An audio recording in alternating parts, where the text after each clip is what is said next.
his friends, sassy with shit. I was asking me last with a friend. No, you won't ask it again. With a baddie, it's on this shit. You should have been there. You should have been there, my nigga. Right. You should have been there. Because if you who you say you are, then you should have been there. Wake up, filthy.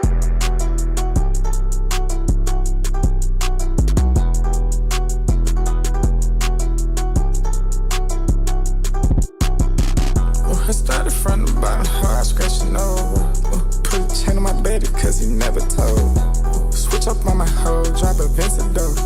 I been fucking this hoe all week, she didn't give me a code. Flexing, took a check in Mexico. Stop texting cause I'm not trying to check my phone. I'm an alien, I got 10 hoes in the modern home. Yeah, kill it, all these hoes, they wanna eat my bone. Yeah, kill it, all these hoes, they wanna eat my bone. All these hoes, they wanna eat my bone. Cactus double O is deeper than a fussing Navy. All this brown and black around the bitch, but nothing shady. Can you spin for me, baby? Talking about 180. But I own a jet, cause ain't no peace in that Mercedes. Shorty off the raw, in that game, she gon' have a ball. For me good, you won't get a check, but you can meet the squad. Flight is booked, we gon' get it first, where we taking off. When you shopping, they call you the mall, cause you get them all. Where was you when we was on the floor, when the rim was low? Where was you? We was in the mode, and we had no more. Where was you when I had to get low? After Chicago, got out of lock, went to Zona House, he was there for show. 18 meetings in New York where I done had a dough. Where was you when Dozy took it for me? He was there for show. Where was you when I needed the hard drops when I met with O? Ags busy, that nigga was busy, even on parole, but came through, put it on ground like he designed a road. Phase 2, 10 years later, he put rovers on the road. Phase 2, his little bro done topped it, now he the big bro. Out the bottom, really out the mud, really out the cold. I started from the bottom, hard scratching over. Put a chain on my baby cause he never told. Switch up on my hoe, drop a Vencedor. I been fucking this hoe all week, she didn't give me a code. Flexing, took a check in Mexico. Stop texting cause I'm not trying to check my phone. I'm an alien, I got 10 hoes in the modern home. Yeah, kill it, all these hoes, they wanna eat my bone. Yeah, kill it, all these hoes, they wanna eat my bone. Kill it, all these hoes, they wanna eat my bone. Bunch of rich niggas, hoe chose up. Flexin', space cadet Jetson. I swapped her and her sister out on Messy. She lesbian, her best friend, they textin'. I still fuck that hoe if she catch me. With Gators, get shorty or wedding. Finessing, a long little drug king. Started from the mud. Going to the club, I'ma make the money flood. Pouring up the touch, pink lemon crush. Drinking on Texas, I done fell back in love. South of Francis, we go Monaco on another planet. Fly Nice on the jet, we go Greece with the free. I got 10 vibes with trap, I got 10 vibes with me. Ain't no regular car, this Bugatti a low-key party. Just like a rock star in the middle of the sea. Party like a rock star when we way overseas. Party like a rock star when we out in European. I started from the bottom, hard scratching over. Put a chain on my baby cause he never told. Switch up on my hoe, drop a Vencedor. I been fucking this hoe all week, she didn't give me a code. Flexing, took a check in Mexico. Stop texting cause I'm not trying to check my phone. I'm an alien, I got 10 hoes in the modern home. Yeah, kill it, all these hoes, they wanna eat my bone. Yeah, kill it, all these hoes, they wanna eat my bone. Yeah, kill it, all these hoes, they wanna eat my bone.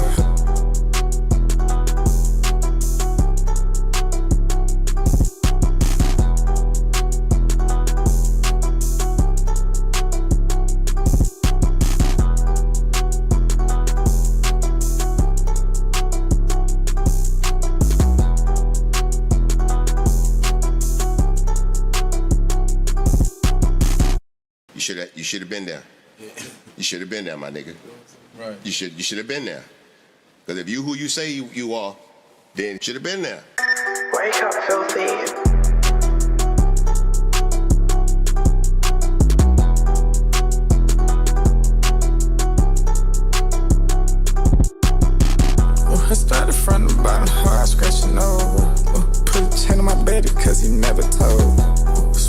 my hoe, drop a Vencedor. I been fucking this hoe all week, she done and give me a code. Flexing, took a jet in Mexico. Stop texting, cause I'm not trying to check my phone. I'm an alien, I got 10 hoes in the molly home. Yeah, kill it, all these hoes, they wanna eat my bone. Yeah, kill it, all these hoes, they wanna eat my bone. Yeah, kill it, all these hoes, they wanna eat my bone. Cactus double O is deeper than a fussing Navy. All this brown and black around the bitch, but nothing shady.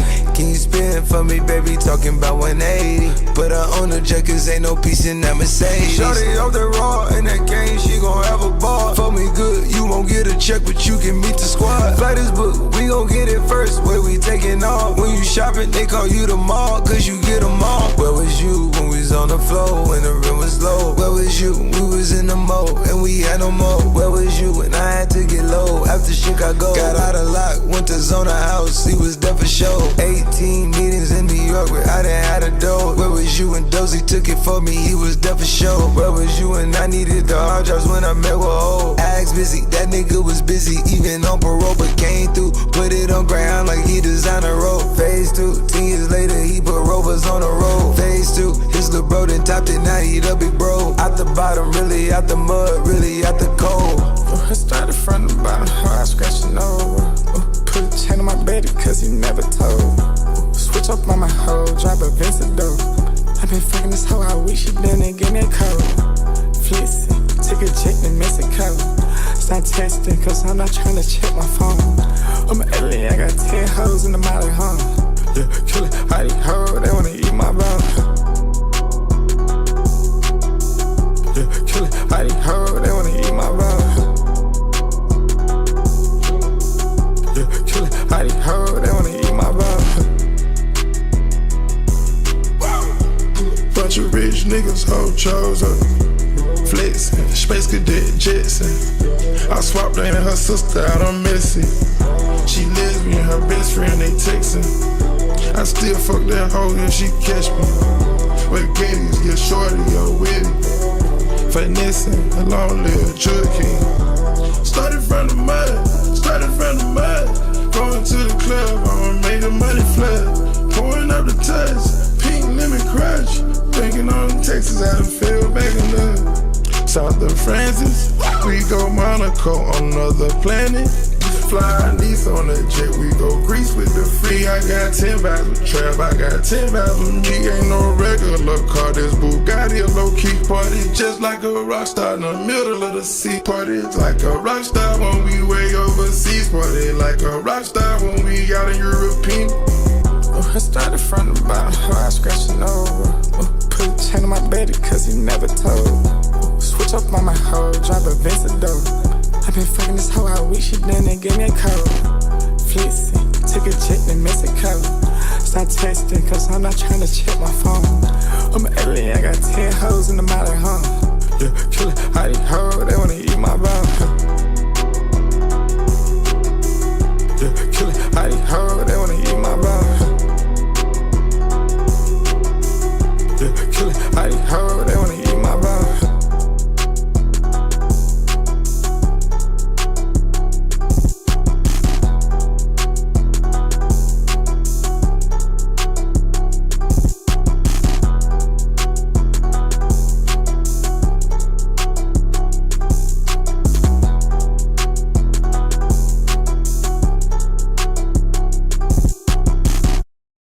You should have been there. You should have been there, my nigga. Right. You should have been there. Because if you who you say you are, then you should have been there. Wake up, filthy.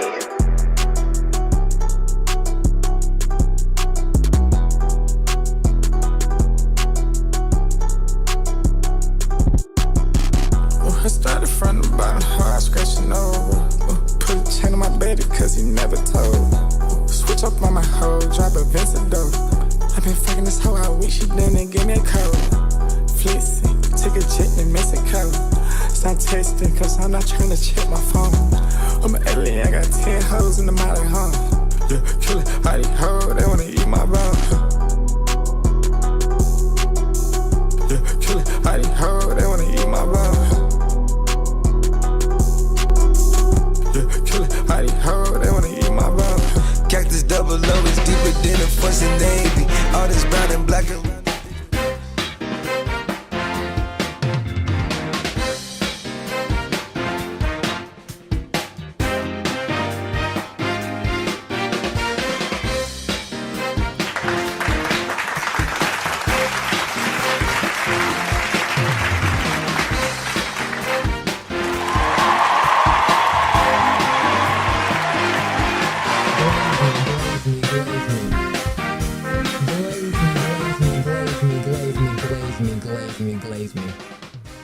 offer to cook your dinner, but you seem pretty miserable already. What's good, Team HK? What's extra sugar? Not sugar, but kick that one on the internet. The internet has lost its mind. Yes, it has. Internet maniacs, shady queens, meme lords, you tune into the right time. It's your chaos curator here, pulling up with all the receipts. Luigi Mangione out here dodging drama like he's on Super Mario Sunshine. Carti doing whatever he's doing. You know it's something cryptic. X stands discovering a new tea, and random Exelia stuff popping off just because the algorithm said so. Trends are wild and no tweets are too petty or if enough, so buckle up and grab your AirPods. Mute the group chat if you got to, because this is going to be a messy ride. Hilarious. So let's get into it.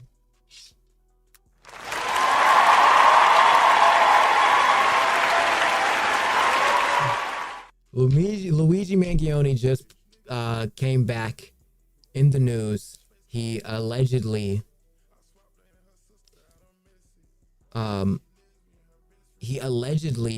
is his case got dismissed. That's what they're saying. They're saying Luigi Mangione's case was recently dismissed, which is actually surprising considering the precautions of his case.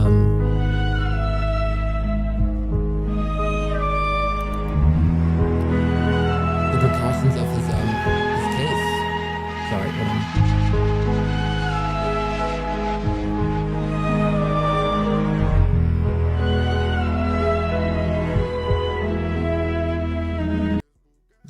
That's apparently like that song right there is here we are, sorry. There we go. Let's see what you guys say. Hold on, is that low enough? Okay, I think it's low enough. Let me turn this off here. Okay, so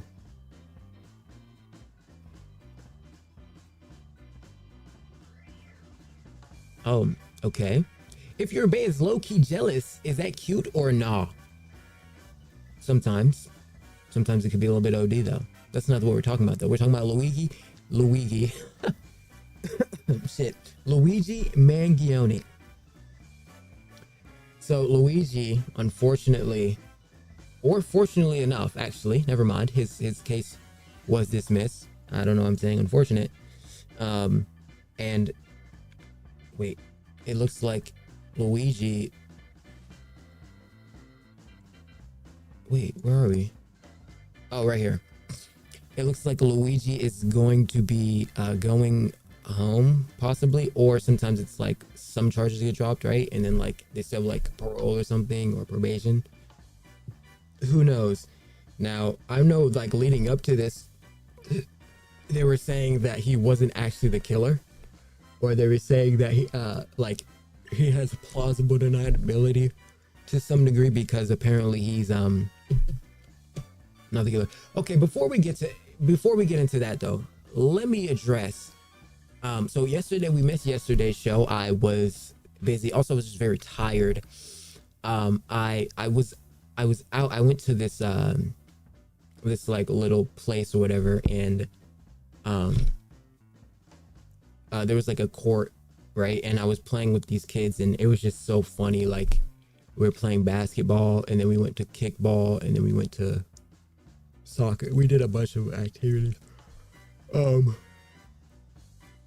I hadn't expected to run into them, but the funny part is that I just went by myself, and it's like it was like adults there for like an event, right? And then their kids were there, and they were kind of in the place where I was going to go, so I had no choice but to play with them. And like one of the kids just came up to me straight away and started like having conversation with me, which was a pretty chill kid, and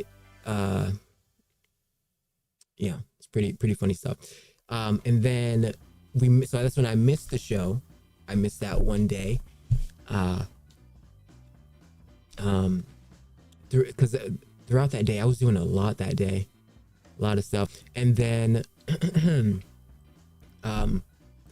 got back here, but what I'm getting at is I always see it as like, if I feel like if I miss a show, I feel like I'm doing a disservice. Am I not doing a disservice to like you guys, or like, or no? Do you guys care or no? Is it like you don't give a fuck or no? You don't care. Okay.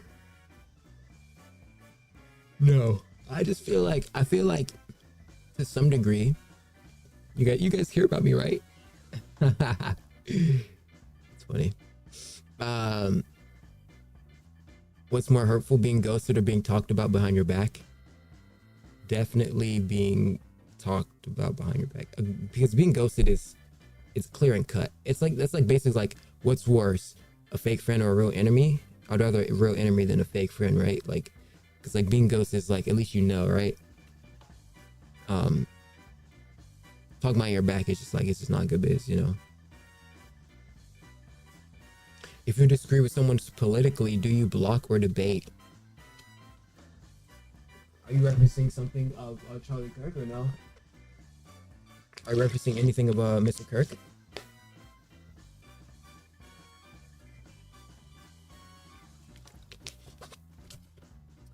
I feel like my policies are kind of lukewarm. I'm not like the biggest, like, because I feel like at the end of the day, a lot of it's bullshit. A lot of people's opinions are like full confirmation bias. They're not really coming at it from an objectivity stance of like actually trying to create unity and stuff like that. I think religion acts as that, but sometimes actively is antithetical to its own messaging to some degree, right? Because some things like shun people for like their identity and stuff like that, or people are like ostracized for disparities.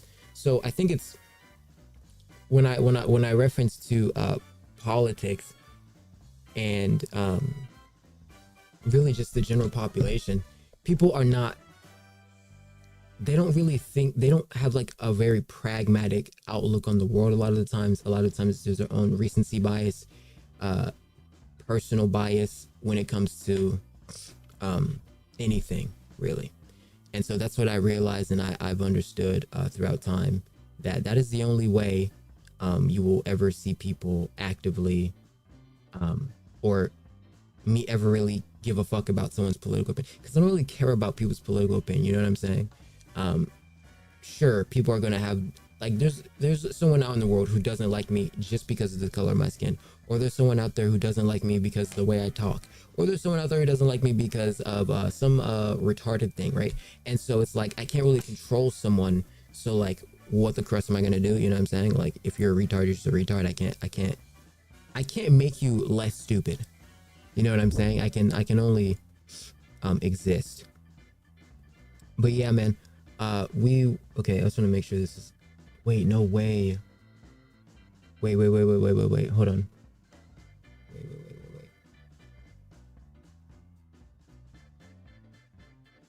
Wait a minute. Give me time.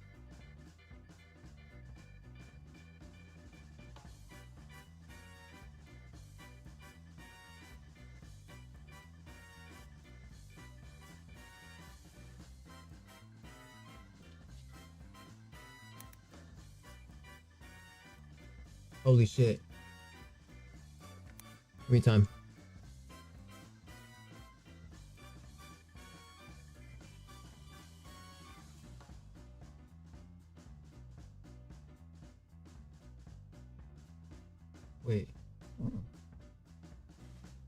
Wait, okay.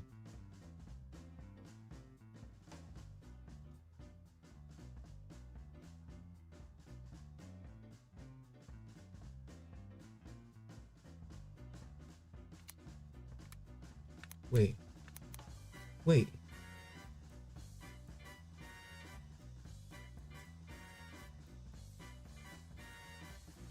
I don't know what I'm... Wait. Oh, okay, this is it.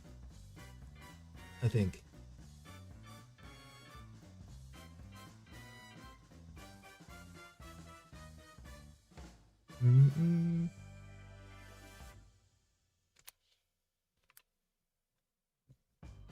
Hold on.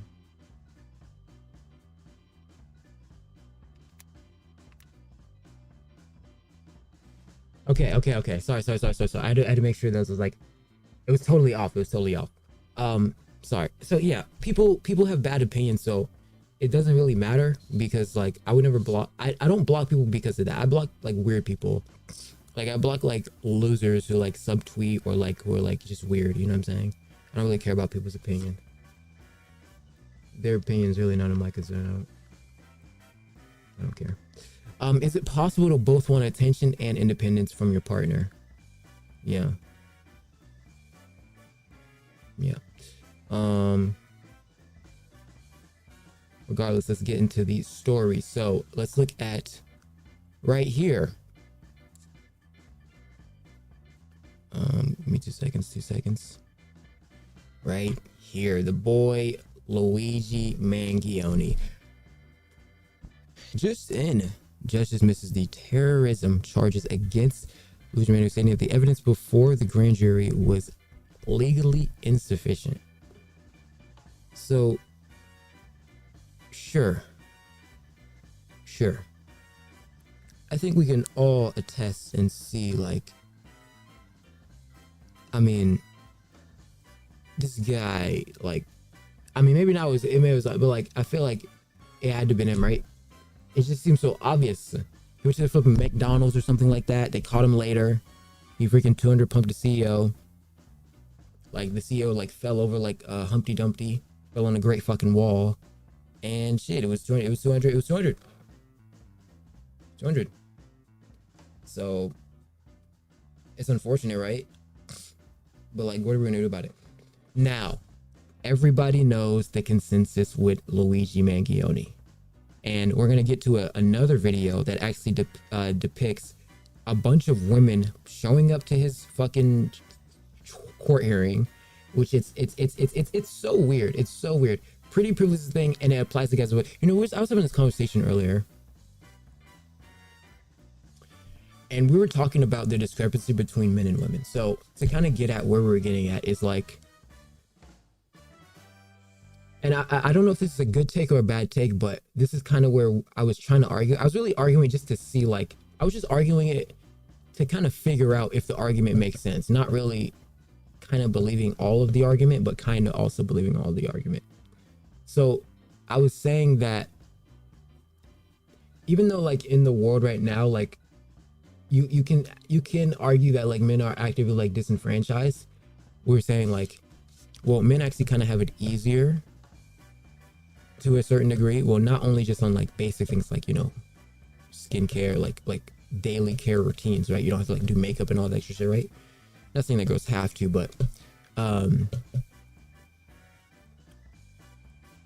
if you're a guy, if you're a guy and you're pretty privileged, you're kind of like you win, because, and I noticed this for myself, like, you know, I would consider myself a good looking guy, right? I've seen people do things that I've done, and they have gotten a totally different response from the thing that I've done, and they were not conventionally or attractive. So that's how you know it exists. And what I'm getting at is, so pretty privilege exists for all people, right?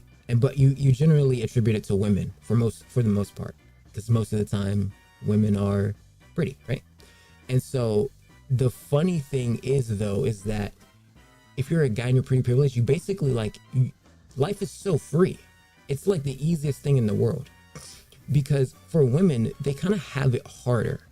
And we were just talking about, you know, obviously like they have like their autonomy, but you know, they're grown weaker, more emotionally attuned. So like they're less logical. There's just like all these weird different little things that kind of make it harder for them. But I feel like in society, there's kind of like a muster, like there's like a little residue of like through the grapevine that somehow men have it harder than women to some degree, which like I guess you can say that, because, but I think that's what the crux of the argument was, that the reason why a bunch of women hate men is because men are like coping, because they actually have it a lot easier than women. You get what I mean? Like that was the argument, or like that's like the root of the conversation. And like the cope is basically men are coping because like it's actually easier than it seems. Like it's way harder to be a girl than a man, right? Because then, okay, so you look at like the situation, like the sublet, dude, what the crust is happening on my camera? used to look at the situation with the lady on the train, right? And that like whole thing where the guy stabbed her, and you see like a bunch of the like, I want to say like conservative red pill guys are like, dude, I wish that was me on that train. I would have, you know, messed that guy up, etc. Or like at least been in the thing, right? Which is true, because that is messed up. He just, you know, messed with some little dainty little, you know, white girl on the train. And I think that is also, that's what I'm like that's kind of like where the root of the thing kind of went from, where it's like, you know, they are like, they need to be protected to some degree, right? And so it was kind of weird, like seeing how, or at least when what we were discussing, we were trying, because initially you kind of do see it as like women have like all these like advantages and stuff like that, right? But it's only if you're like really hot, right? If you're not really hot, you don't really get all those like juiced up things. I think for guys, if you get like, you're pretty privileged, you can fucking murder someone in broad daylight and have a bunch of girls pulling up to your flipping court case, and fucking the charges dropped. The judge has a crush on Luigi Mangione. No, that would be pretty funny. But we're also just talking about like comfortability bias, where like people like take on opinions of other people who they're comfortable with or people who they like, and this was like attributed back to the moment we were talking about Hassan, where his whole audience were just freaking like, they were just glazing the crust out. They were glazing him, bro.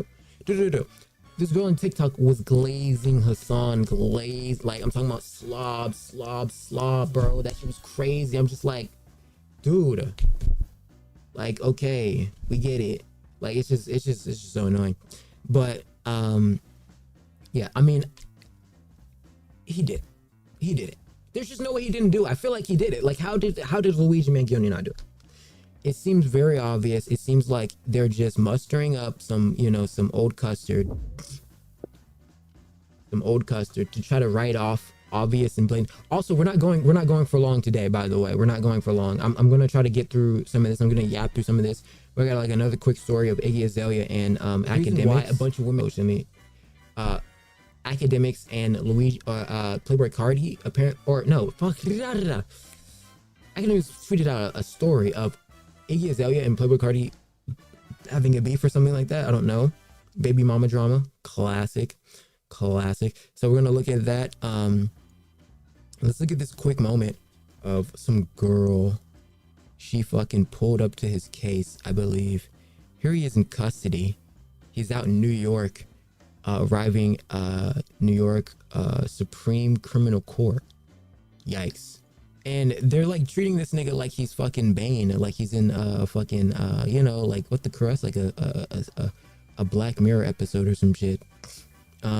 Shit is insane, dude. 400,000 likes. What the crust meter? What are they saying in the comments? I will be here when he's released with my arms open and an open heart. Like they're actually giving up. They're actually giving it up for Mr. Gioni with the crust, bro. Mr. Mangione. Oh, here he is arriving. Oh shit, fuck, damn shit, fuck, bitch. Let me see. Oh, I hate the one ear audio thing, bro. Just give me out. How you feeling, Luigi?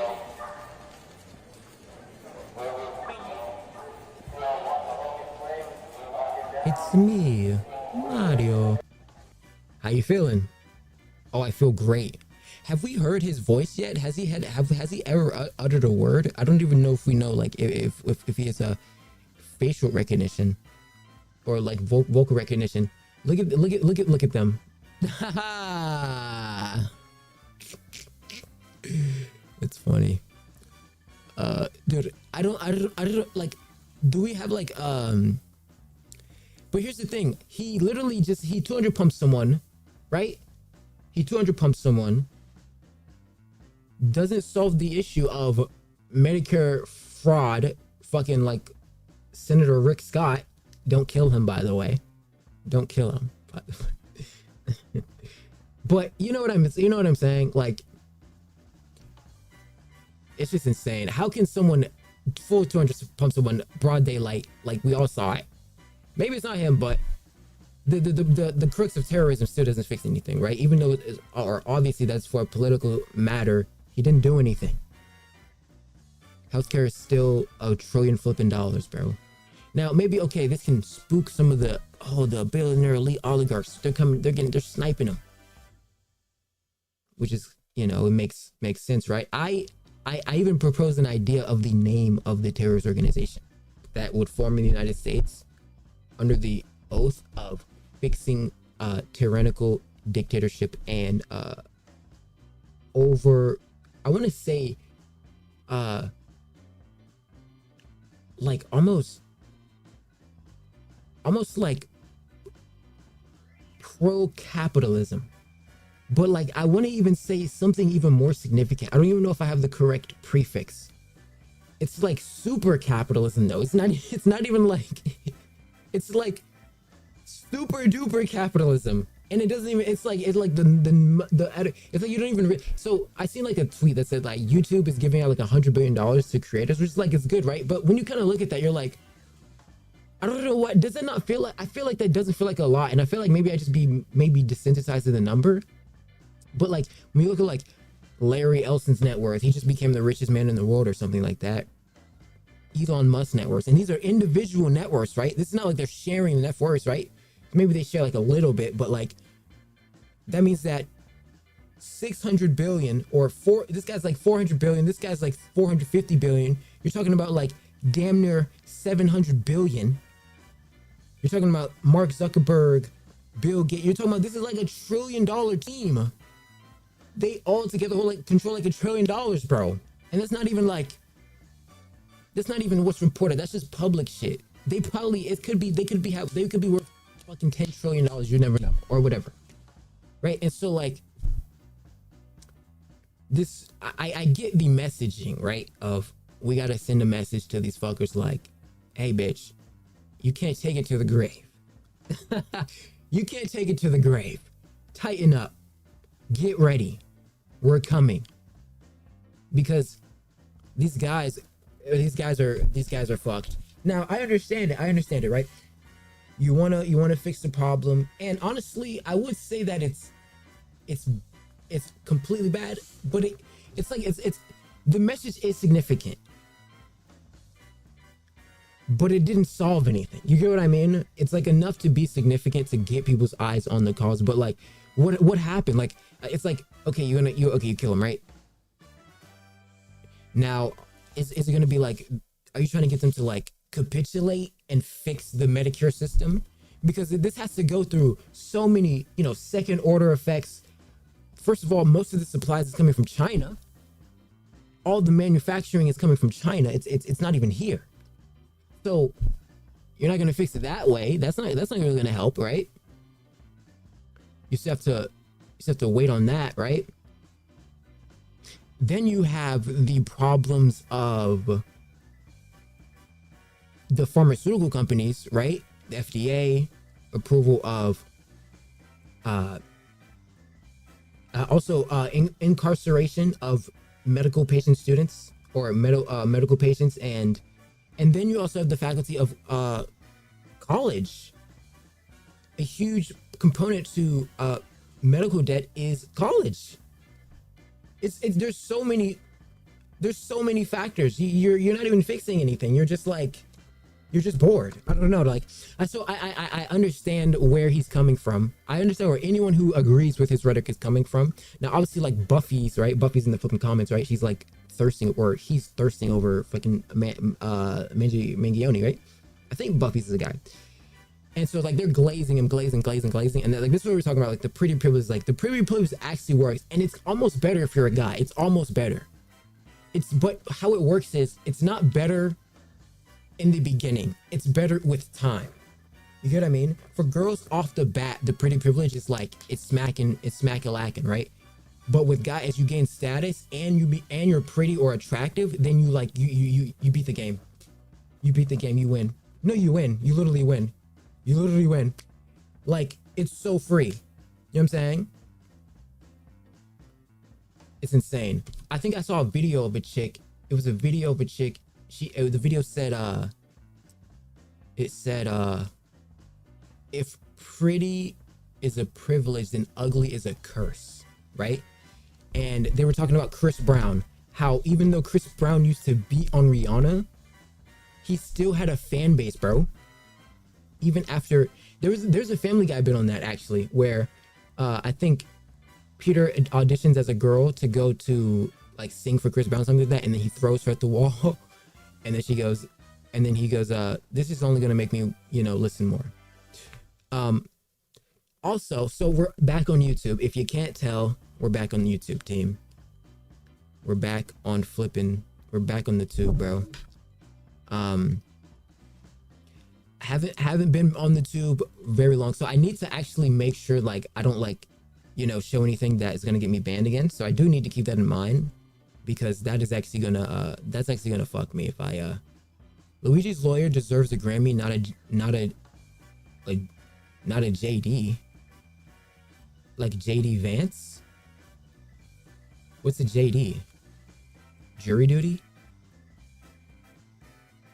I don't know what you mean by that. What's with the Playboi Carti stuff? We're gonna get to the Playboi Carti stuff. Give me time. Luigi looking like he about to sign with YSL next. Is it because of the green? That's funny.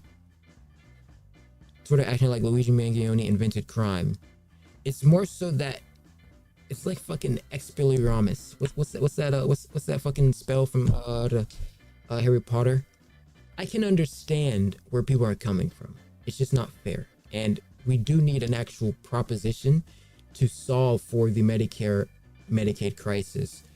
It's only a matter of people's vigor and wanting to present a true fourth stance against bad and evil, corrupt people who want to make you sick presumptuously to then make you go to the hospital.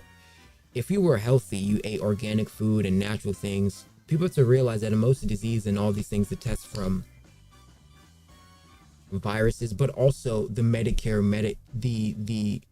not just the Medicare, Medicaid, right? Or the medical system. Sorry, I'm a little bit disoriented. It's kind of late, but also it's the food you eat, the poison, right? Fucking Red 40, Dorito Red 40. Also, parasites. Parasites are demons. Parasites are in your body. You have to extract them. Also, your gut. Your gut has to be healthy. If your gut is not healthy, you're kind of cooked, right? So I think that it's not just a matter of these effects. I think it's a matter of a multitude of things that have to fall into place and sort of align to fix this issue wholeheartedly. And you could say that murdering these people is gonna help, and okay, by proxy, sure, but is it significant enough, or will it be done in a particular time frame where America doesn't go to shit through a civil war that Russian and Chinese bots are actively trying to fester? Which, okay, we can all bring forth the obvious bearing truth and proposition that Luigi Mangione's true intent was to send a message, and that was it. And he didn't give a fuck whatever happened, right? Because you have to remember, Luigi Mangione, from what we know, was a college graduate, I believe, or at least studying in college, had a great educational system ahead of him, very, very smart person, right? At least smart enough to, I guess, get away with it. He got away with it, so smart enough to do that. And obviously, like, the implication is that, well, if that is the case, then how does this portray to someone like a Kirk, right? So a Tyler Robinson, right? Because people are going to compare the two, right? Both assassinations of individual, I guess you could say that UnitedHealthcare CEO is political to some degree, but not really. But he's in I guess a political category. So categorismically, I think he acts as a pawn, but it's not fair to say, hey, assassinations are gonna fix our problems. Yeah, they send significant messages across the board, across the world, really. Like the Charlie Kirk situation definitely did. Luigi Mangione situation definitely did. Anything like this, and it looks like it's only going to get worse in the United States of America, which I believe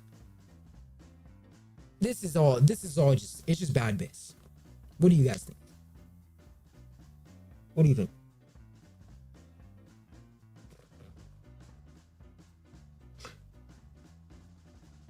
walking free. America is really just GTA RP now. Exactly. He's smiling at the charges. I don't think we've seen him yet. Like when he got announced, I don't think we've seen him.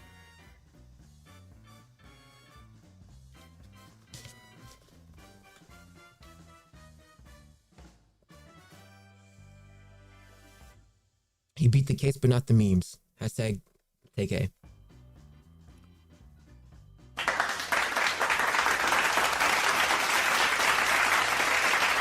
By the way, I got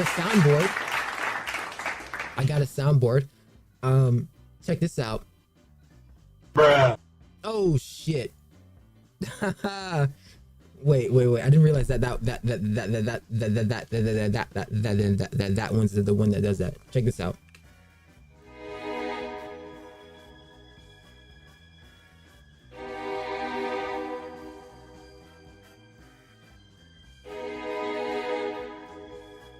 Check this out.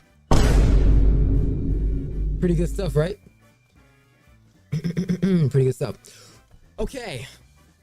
So, Luigi Mangione looks like he's making it off the hook with these charges. I'm not gonna lie. He's making it off the hook. And it's good, but it's almost sad to see. So, I earlier discovered this, or at least I want to segue into a quick Charlie Kirk addressing.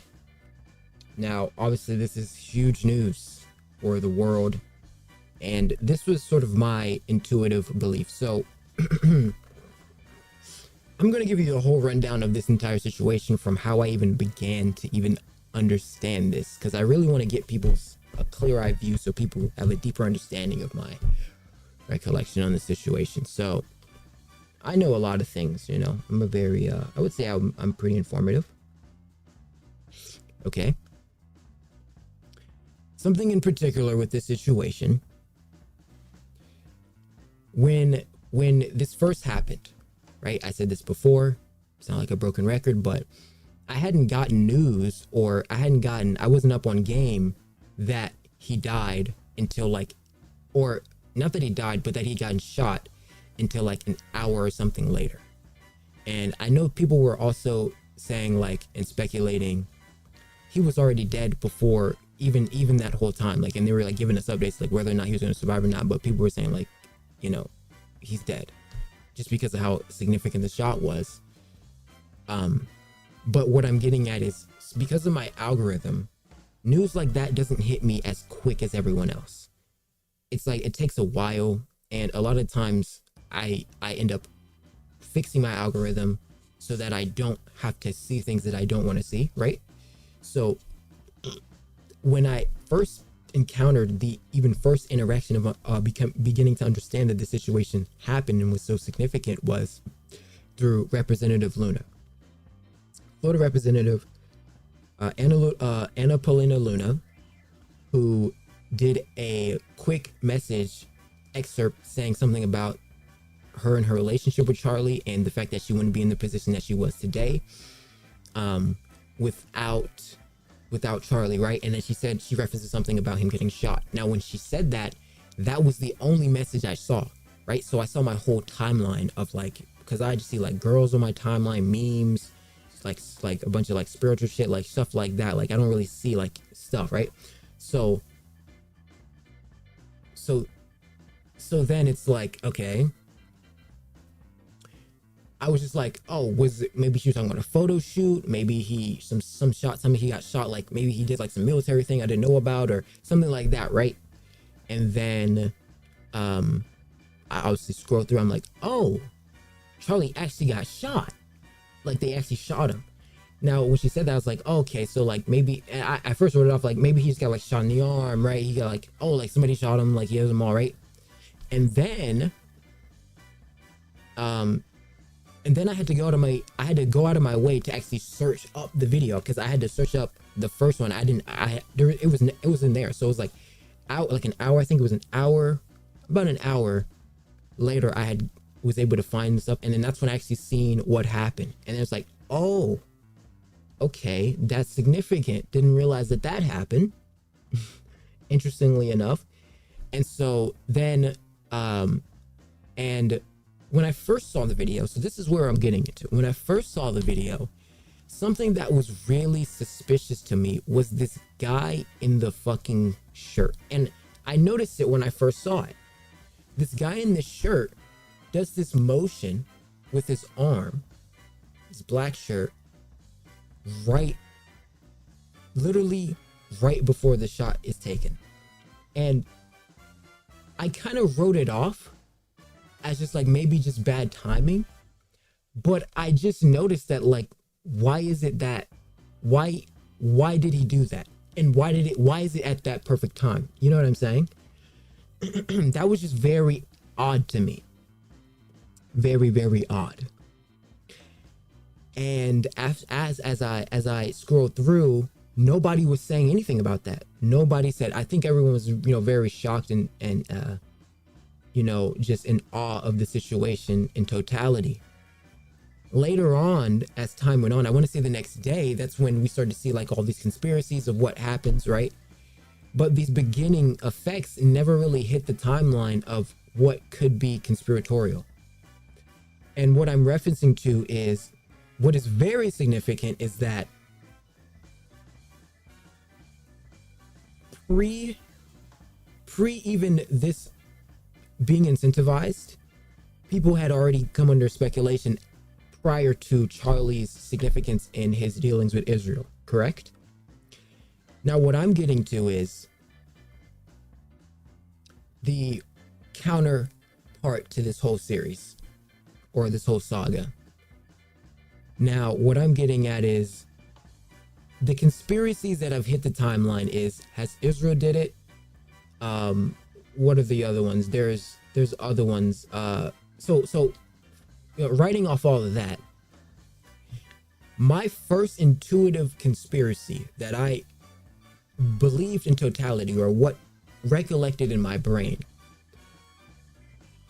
was first I was surreal,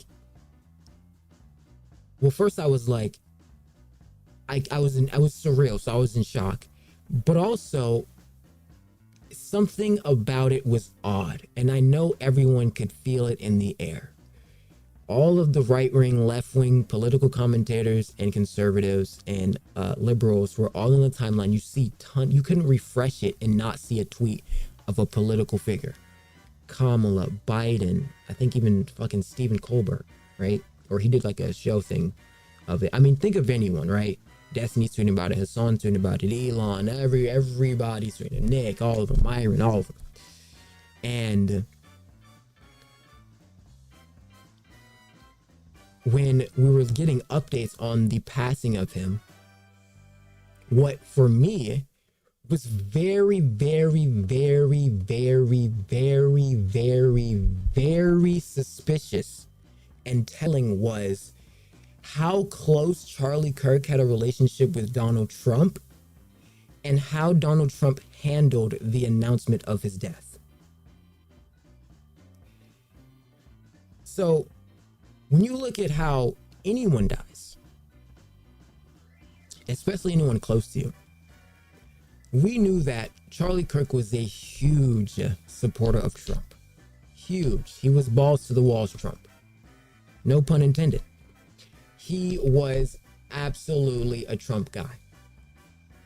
I'd say I was a Trump guy. I like Trump, Now, I really fucking with the island, but we'll get there. So, and this is what I'm referencing to. I had intuitively thought that, was this an Epstein cover-up? That was the first thing that came to my brain. Was that, did Charlie Kirk... Well, let me get this real quick. So, because the way and the timing, well, first of all, the messaging after they timed the messaging of after his passing, right? But also the tweet, the Truth Social, Trump has little like paragraphs of the most pointless bullshit, so passionately talking about the most random fucking nothing burger Truth Social post, right? But with this Charlie Kirk one, it was like fucking a stanza. It was like a stanza of information. And that right there just instantly triggered like there was suspicion there, because where's the empathy, where's the distraught, the distress, where is the need, the vigor to want more from the, like why was it so lame? It was a lame response to the death of his best friend, or not his best friend, but one of his closest allies that helped him win the presidential election, respectively, that obfuscated him going to prison for basically the rest of his later days. That like, just in perspective of the other person, that would be a very significant ally of mine. That would be someone who I would praise to the absolute highest degree. So this epitome of seeing how they handle the situation is very like, well, that's a head scratcher. Because why don't you give a fuck? They barely gave a fuck. And so what I'm getting at is, it seems to be, right? Wait, hold on. Wait, no, we're not there yet. Hold on. Then from this moment of understanding that there is some fine lines and gray areas in between, we then start getting dissectory. So after I understood that, my first thing was, okay, would Trump set up his own friend to obfuscate from the Epstein files? Would he actually kill his own friend for that? And something in my brain goes, I don't know, but I'm gonna highly doubt it. Now, this is all conspiratorial, so you can't really say that any of this is objective, and no one really knows except for people behind the scenes, or at least the world monarch. And so what I attribute this to is, if this is the case, okay,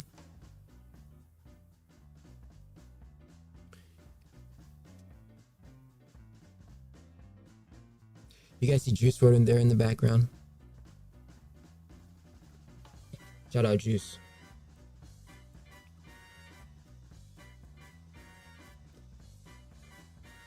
If I wanted to send such a significant message, just like the likes of Luigi Mangione here,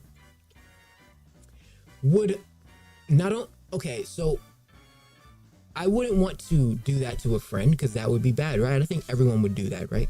But what would that friend who helped me get to the presidency, what would that friend be willing to do for me?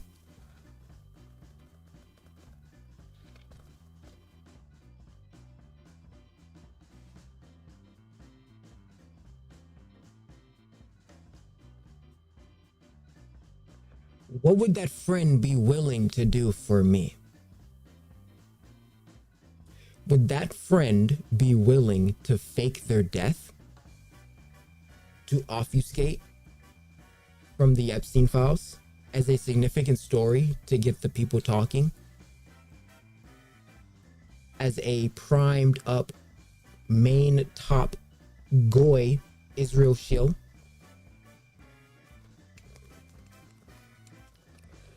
So my brain starts speculating, and it starts meticulating, and it starts dissecting, and it starts indescriptizating. And I go, maybe. Time goes on, and then they say Bibi did it. Bibi was the perpetrator of this. He was the one. Or Shapiro. That was the other one. Shapiro. After the last interview, and they said, oh, he's noticing, is there something of that nature? He's noticing, whatever. But in actuality, the cause that matters the most is the reputation of the administration, correct? And what was the most reliant and reluctant thing the administration tried to shake off time after time after time until the people forgot to resend the message back? The Epstein files. We're looking for the files. They're talking about UFOs. They're talking about Charlie Kirk. They're talking about every single thing but these files.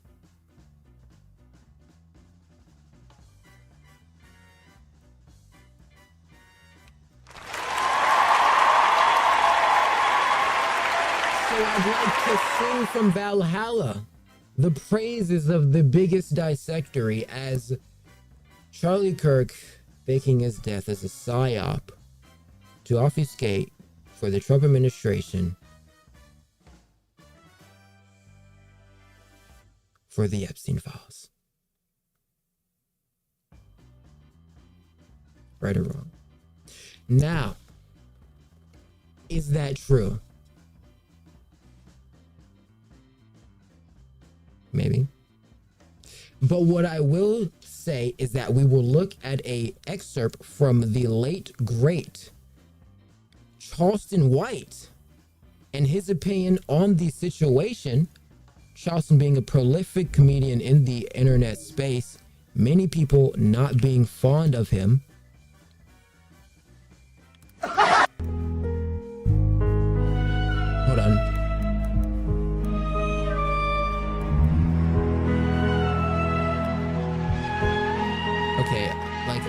Okay.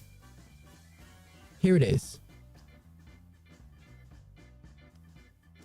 So it says Charleston White believes Charlie Kirk was sacrificed by the government to distract the public from the Epstein files. So the reason, one thing also is I wouldn't say like,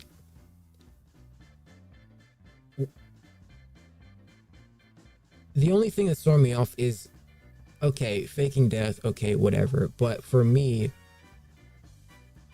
so is he just on the island with Juice WRLD and Tupac? Like, what is he doing? Like, because what ended up happening was a bunch of, like, I guess, film guys were basically saying, like, well, if you saw the bullet go through his neck, then we would see it splat on the back. So there's a chance that there's a way that you can, like, do, like, Hollywood effects and shit and, like, make that shit explode. Because the jugular was very, like, laminar. It was like laminar flow just pouring out of him. Extreme amounts of liquid. Very, very interesting. We're going to see this excerpt from Charleston and see if he has anything to say of value. I'm going to speed it up because, you know, it's a long video, but let's see. I think Charlie Kirk was sacrificed by the government, used as a distraction to distract the country from looking at the Epstein files. So much as they love it, they sacrificed it. That's why everybody's going on the business. And then jump out in front of, hey, I'm on the Charlie Kirk show. They just want to get it, but man, we need Charlie. But the thing is, I think like there's validity to that, but would that like, okay, if they're going to do that, right? Would you actually kill yourself or would you fake your death? Charlie even said this. So they listen to Charlie's words and they sacrificed Charlie. Distraction from the Epstein files. Flea flip. Because then like, because like faking your death would be kind of hard, but I mean, you could do it, right? You could do it, but you know, I feel like it would be very hard. Or it wouldn't be hard, but like, you know, there'd be things, you know, you'd have to like change your whole identity and shit like that. Damn! Oh. But like, who would be willing to like literally kill themselves for the administration? Like, that would be crazy, you know? That's why some of it's a little bit weird to me. Like, some of it, like, all the conspiracies, like, oh, Israel did it, but it's like, I mean, really? So like 1 second of him not being on Israel's team, or at least questioning, would like do that? Like, I don't know. That just seems so minuscule. It just seems like it is a very minuscule thing, but, and this is why it's like all conspiratorial, but I think to some degree, a lot of this has to be about Epstein. That's what I think. Because where's the files? Omaha, Epstein file, say it, what? Kill Charlie. And now no one's talking about, hey, maybe we'll see down Epstein file. Easy move, just like that. You think young white kid just went and killed Charlie? He's been fucking transsexual, and both his parents were conservative. And he walked all through the neighborhood with a gun, climbed upon the roof, and Charlie has on a bulletproof vest. And this kid waxed Charlie one shot. And as the kid climbed down off the roof, a 71-year-old white man, hey, I shot it! And the 71-year-old white man all of a sudden has child pornography in his phone. Y'all buying this story? Come on, people. Are y'all really fucking buying this story? Now, I tried to make like troll a little bit. And y'all won't let me troll. But I don't want to focus on the facts. It'll get you killed. I'm having fun. Nigga, I don't die. Fucking with the government. I was just trying to troll Charlie Day, okay? But you had almost 20 white girls who was just on the media saying, hey, we're going to tell you everybody who's been fucking up with little girls. You had the victims. Now, nobody's seen the victims. They've been in secret. Now, the victims have come out and said, we're going to name everybody who's been fucking us. And all of a sudden, no more talk. Okay, fuck the files. Say, we're going to run Charlie. Nobody did not say anything about Charlie. Let's get our white people mad. Shake up white people. Because these people put everybody back in slavery. White rage is what stormed the Capitol. Trump's getting old. He went, so they need a fucking white hero. So he sacrificed Charlie Kirk. Make him a hero. So they live. His wife probably already been fucking somebody around him. Put her out front. She becomes a puppet. She takes over the organization, but the board of directors really run the organization. And we're gonna make sure she's rich and set up for the rest of her life. She'll find another man. Charlie will be immortalized. He'll be a martyr. He'll be a white hero etched in stone forever. And now we got something to rebuild the next generation of people with our white rage and hate. So I'm just saying, man, don't be mad at me. I'm just using Charlie for content. None of this is personal. But if you want to make it personal, I make it personal. But I'm just content creator. But if y'all really gonna fall for this shit, a 20-year-old faggot fucking a tranny come out of a conservative household, the conservative parents turn him in, the kid is not the shooter. That's why he's not cooperating. The parents are mad he's fucking this tranny faggot. They're disappointed. So they'll get this fucker up to anybody. Oh my gosh, bro. I didn't know he was gonna say that, bro, twice. Oh my gosh, man. Dad hates him. See, because we're on YouTube, man. I don't know if YouTube like cares, but like fucker. Mad the motherfucking boy over the fucking man girl. So yeah, that's sacrificing. Yeah. Dad just so happened to recognize the kid when he had, that's my boy. I'm gonna turn him in. What was also suspicious, this guy, Charlie Kirk, moves like the fucking president. He's not just some random, he's not a random with some lame ass security team, right? They scout this place. The best security scout the whole thing. There's a guy on the roof, nobody peeps him except a couple bystanders with phones. We look at this guy, he's sitting on the fucking thing, he's like,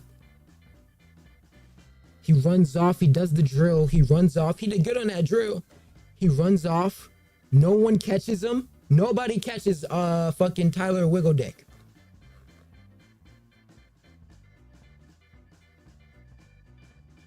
He's like Robin Hood, bro.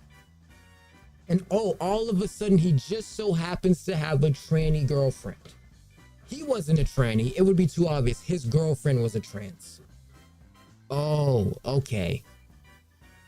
Oh, and also, the same random fuck from the 9/11, the 9/11 attack, some random crisis actor is back on the scene. This time, this guy has CP on his fucking, they found CP in his thing.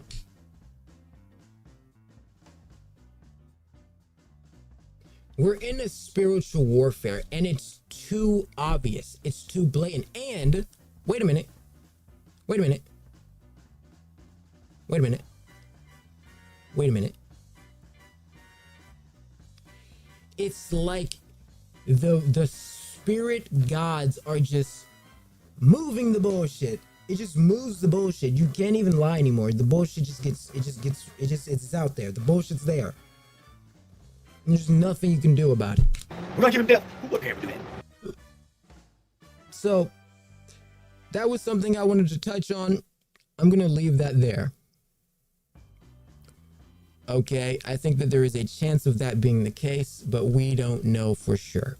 It is not empirical, and therefore we cannot assume whether or not the administration would go to those lengths in order to distract from a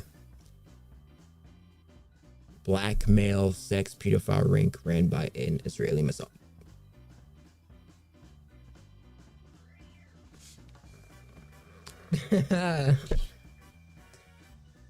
With that being said, guys, we're going to look at a couple of new cultural things, right? You know, some nice swagalicious things. And then we're going to head off here shortly. What time is it? It's 12. We're going an hour. Okay, it's not that long. It's not that bad, honestly.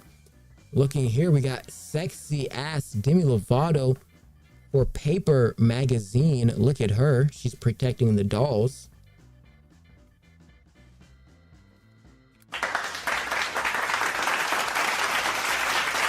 Protecting the dolls. She looks pretty good here.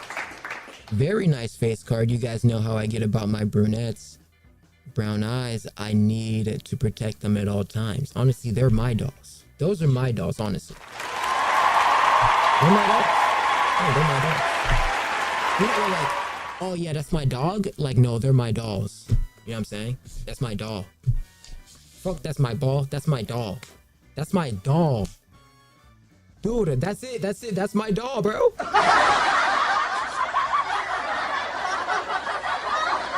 That's my doll. That's my doll, son. That's my doll. Me and my doll. Speaking of brunettes, we have a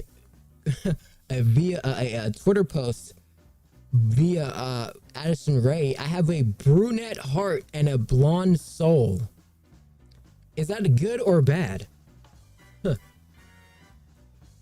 That's I don't know. I would say that's good. She's got a very pretty face, very nice face card. Really like Addison's face. Honestly, I'd be down to add a son. I'll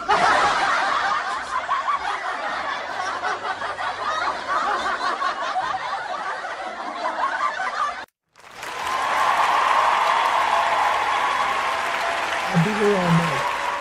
No pun intended. Hashtag Demi Lovato. I'll be here all night.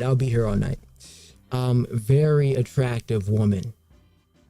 And yeah, she's blonde, but it's a little bit darker blonde. We can manage, you know what I'm saying? It's like kind of dirty blonde, right? It's like that solid shit. That solid shit I can't do. I can't do it. It just feels weird. Like, it just feels weird.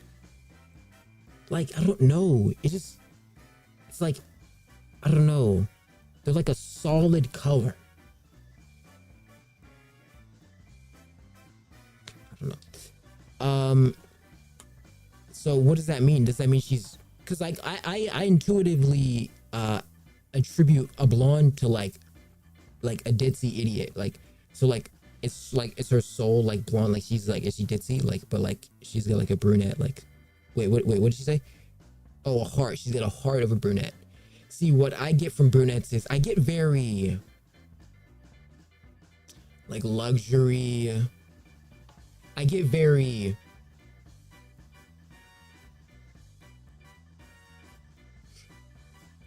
safe, like lovely, caring mom. I get mom vibes from brunettes. For some reason with blondes, there's like some sort of sex appeal there, I think. That seems kind of scanty, like skimpy. Like, I don't know.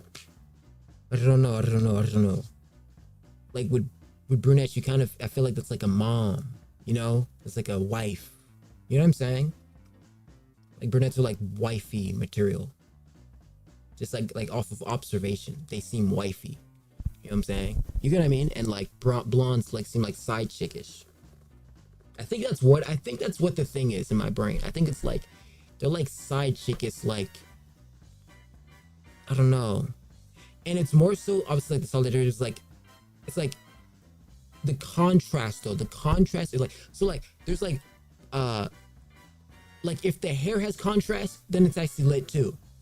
But it just can't be solid for me. I don't know, man. It just can't be solid. It's just a very weird thing for me. I don't know if is that autism? That's just autism, actually. That's just autism.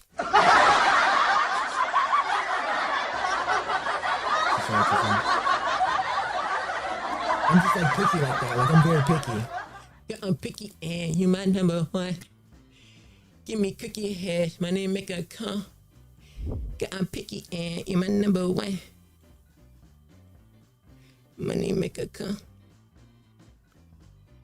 So Cameron kicked Adrian Bronin off his podcast for being too flirty with his co-host while her boyfriend was there. You look so good in person. Thank you. For I real. appreciate that. Hey, what you waste that? I love you. What a guy. I'm sorry. My bad, y'all. My bad. Arabia, is that a real background? Hey, Stack, could you stop Yes. Can you stop smiling? You Arabia is nah, yo, bro, bro. some G shit. We got a Oh, boyfriend here, yo. right. Oh, shit. I told you that. My bad. Nah, like it's all like. Okay, we can move on to football then. Stat. Oh my God. Yo, Stat, let's do the football. I guess that answered the question about Floyd. When I see you taking off some time, I'm mesmerized by Stat. This nigga here, bro. I did not know you looked that good in person. My bad, bro. You're amazing. All right, hey, we gonna have to. Hey, some bitches be fine. I guess she's like, he only seen her from like photogenic photos. I understand, but here's the thing. I think sometimes, you do have to appreciate someone's beauty. Now, he's a little bit OD with it, but it's fine. I didn't realize, I didn't know like his girlfriend being there is a little bit, or like her boyfriend being there is like, it's a little off-putting. Actually, go, my nigga. I mean, I have to actually go, man. I'm gonna pay you for your time, for being here. I appreciate you. I told you that. I'm not, though. I'm not. Nah, I told you niggas boyfriends are here. You know when my brother Oh, shit, that. my bad, bro. My bad. Nah, OD.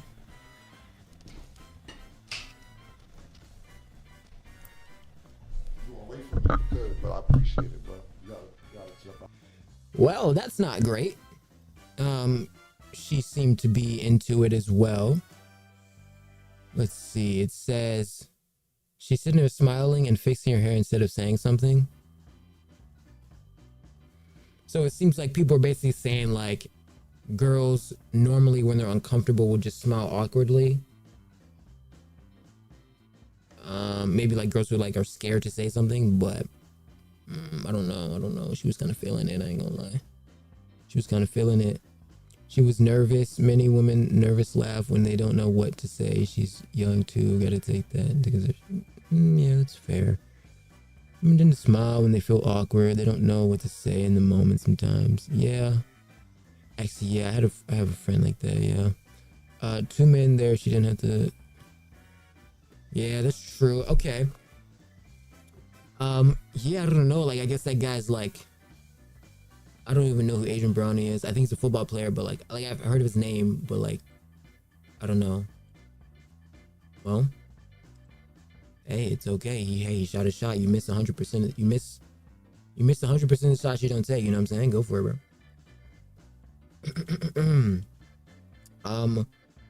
Okay, so this was, yeah, that was that. Oh, I watched Fantastic Four, but I didn't watch all of Fantastic Four. I watched some of Fantastic Four. Unfortunately, I didn't get to finish film. When I finish the film, I'm gonna come back the next day. We'll probably do that tomorrow, and I'm going to tell you exactly my whole thoughts on the film and all the good swagger and all the good biz and all the things that I think went right and all the things I did wrong. So what I can tell you, at least for right now, I think that the film is nearly too perfect. And I think that's the problem. But we're going to get to it. We're going to get to some of the things that I liked and I kind of didn't like. But there's something about the film that it's almost like chasing perfection. Does that make sense? It's like too good. It's like too good. Everything's paced amazingly in terms of retention. The whole color coding, the vibes, the tone, the wardrobe, the writing, it's all there. Now, the only thing that, you know what's fucking with me and pissing me off in Hollywood, bro? Or just like what it is like, dude, where is the passion, bro? Like, who's some roles that like this Christmas, even like a Will Ferrell in Step Brothers, commitment to the bit, bro. Commitment to the role, like to where like you are the character, embodying the character. Like the last one was like Jared Leto. That was like the last time. When was the last time we ever got like a story, an anecdote of an actor significantly portraying their character, having so much passion to the point of like almost a litigious action? right? He was like sending dead rats and shit. But not only that, just like committing to the bit. Because even though like that he did it, like, right? That Joker was like not that lit. Like it was okay. I think that the aesthetic of like the Suicide Squad and all that stuff like made that era of DC like kind of fire. But like that Joker just as the Joker wasn't as cool. He just wasn't as hard body. The Joker was wicked. There was no, and that's what I'm talking about. What was that film? Captain America: Brave New World. Why was Captain America: Brave New World? The villain was fucking weak sauce. He was fucking like a retard, like fucking cuck retard loser bot. Like he was like a retard Stephen Hawking like dumbass. Like fucking you look at the Joker. Look how the Joker acts to these villains, these throwaway little like peons. These guys are weak. They're what? You know what I'm saying? And even when they give them their best attribute, right? So this guy from Brave New World, he was an intelligence guy. He had the big ass brain, his brain's popping out of his fucking skull and shit like that. Because I'm looking at this right here, right? I see the trailer here. I don't want to show over too fast or too long. Oh shit. And then we got right here. It says that Avengers Doomsday just finished filming, and then they're gonna do like reshoots and stuff like that. But this guy, right? So his superpower or his significance as a villain is that he is intelligent, and we all know that implied knowledge is the most important and most powerful superpower of all time. If I know something over you, I can always win, and if I can apply it, applied knowledge, not just knowledge alone, applied knowledge. Knowledge you can apply is the most powerful thing any person could ever wield. And it's crazy because God gave us all knowledge. God was hooking us up. So what I'm getting at is he wasn't even lit. Like, dude, wait, can you see this? I don't want to show it. But my fucking toe, I stubbed my toe in a thing, and because I just cracked my foot, I stubbed my toe, and it bled, and like my toe like kind of hurts right now. I got bad feet. I got bad goons. Like my feet are actually cooked right now. Regardless, so but okay, even his biggest attribute. So if I'm gonna give a guy intelligence. Something that needs to be so significant when we're interacting with him is what would put me in awe is his unpredictability, because he's thinking of a high IQ, super giga chad play that I can't even predict. Like Fortnite. Like Fortnite's an IQ game because it's like a lot of predictability, right? It's just like intuitive predictability as well. But what I'm getting at is he didn't even possess anything of an intellect that would make you be in awe of what he could wither. Nothing of what he had in his capacity made you afraid of him on screen at all. He was literally like lame. And what even made it worse was the actor didn't even portray a character of that epitome. He never had anything similar to the Joker. The Joker was wicked as fuck. The Joker was insane. What I'm referencing to is if I was going to give an intellect power, it would be like you remember that scene in Doctor Strange where the fucking wisdom chick, yellow bitch, the Tindall Swilson chick, she was doing shit that you had her wisdom, her key, her source was so fucking like she knew shit before you even knew that you thought you knew. That's what I'm talking about. Shit where it's like, you don't even know to even begin to know because this bitch knows already.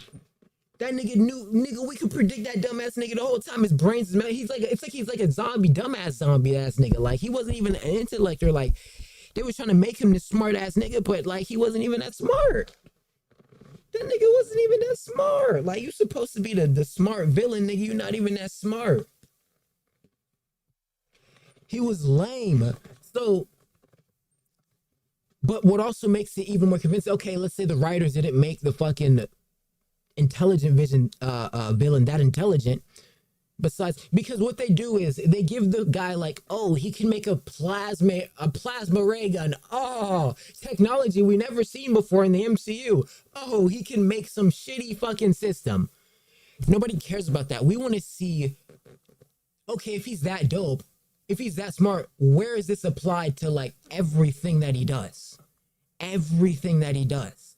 Or at least not even just like things that he does in a material sense, but your interaction with him, his conversation. How is his intellect? How is his imagination, his ideas? Like, where is that? Is none of it. It's absolutely zero. And he was just a weak-ass villain. And really, we were just waiting on Harrison Ford. Oh, what I want to say is, Harrison Ford actually gave a better display of compassion into a role than the actual villain guy. Or like what was presumptually the villain. He was ass anyways. But the real villain, which you want to say Red Hulk, Harrison Ford actually gave an effort on his delivery. That's what we're talking about. The commitment to the bit. Some of these guys are not committing to the bit. I would like to say Pedro Pascal in Fantastic Four had great delivery. Actually, pretty good actor. Now, I've never watched much Pascal, but I see him all the time on my TL and shit like that. So I'm like, okay, this guy, like, I've never watched Last of Us. I never watched any of that shit. But what I will say is, from first interaction to seeing his acting, it actually is pretty good. Like, it's actually pretty good. I think he plays a great role as Reed. I think that's his character's name, the little stretchy guy. Or, yeah, I think he's a stretchy guy. Now, in the Illuminati, that's the smartest, he's the most intelligent man on the planet, right? And I think that's the same thing. I don't think that their universes are in cahoots. But I think I think that's the way that he portrays the character is very good. He embodies it well. That's really what I'm getting at in terms of, like, you know, being the actual intellect. He's doing math and stuff like that and all that, like, cool stuff, right? Great. What the fuck? Okay, great stuff from Pascal, right? But even when we get to like an Age of Ultron, right? Wanda Maximoff delivers her fucking lines. Remember when the moment when they kill the Quicksilver guy, and you see how Elizabeth Olsen commits to the absolute reign and she incinerates everything. She does the one bit from Marvel Rivals. She does, what is it called? She goes, it's not Fic Child, that's Magic. She goes, damn, bro, I play Wanda. I've been playing Marvel Rivals a lot. What is her thing? It's, I don't know. What is Wanda's thing? Child, what is Wanda's thing? Oh, yeah, she goes pure chaos. Yeah, she goes pure chaos. Because it's chaos magic, right? So her chaos magic is like, it's crazy. But what I'm getting at is Elizabeth Olsen's commitment to the bit is one of those moments in the film. And I think that passion is what's missing in a lot of these films. It's like that the delivery, the love of the game, the real, like where was it? I think it was Stranger Things, I believe it was, where I think it was Noah did like this crazy scream, but you could feel the delivery. Like, I need to feel the delivery through the screen. Why don't I feel the delivery through the screen? What is happening, man? So that's something I don't know. Because even in like Superman, like I love Superman, but even like there, like I like their improv bit, like when they were arguing and stuff, it was really good. But even like they're even in there, like the scream, I feel like the scream wasn't as like screamy as or like I don't know, because like it was controlled, like it felt good. I liked the little dynamic that was happening, right?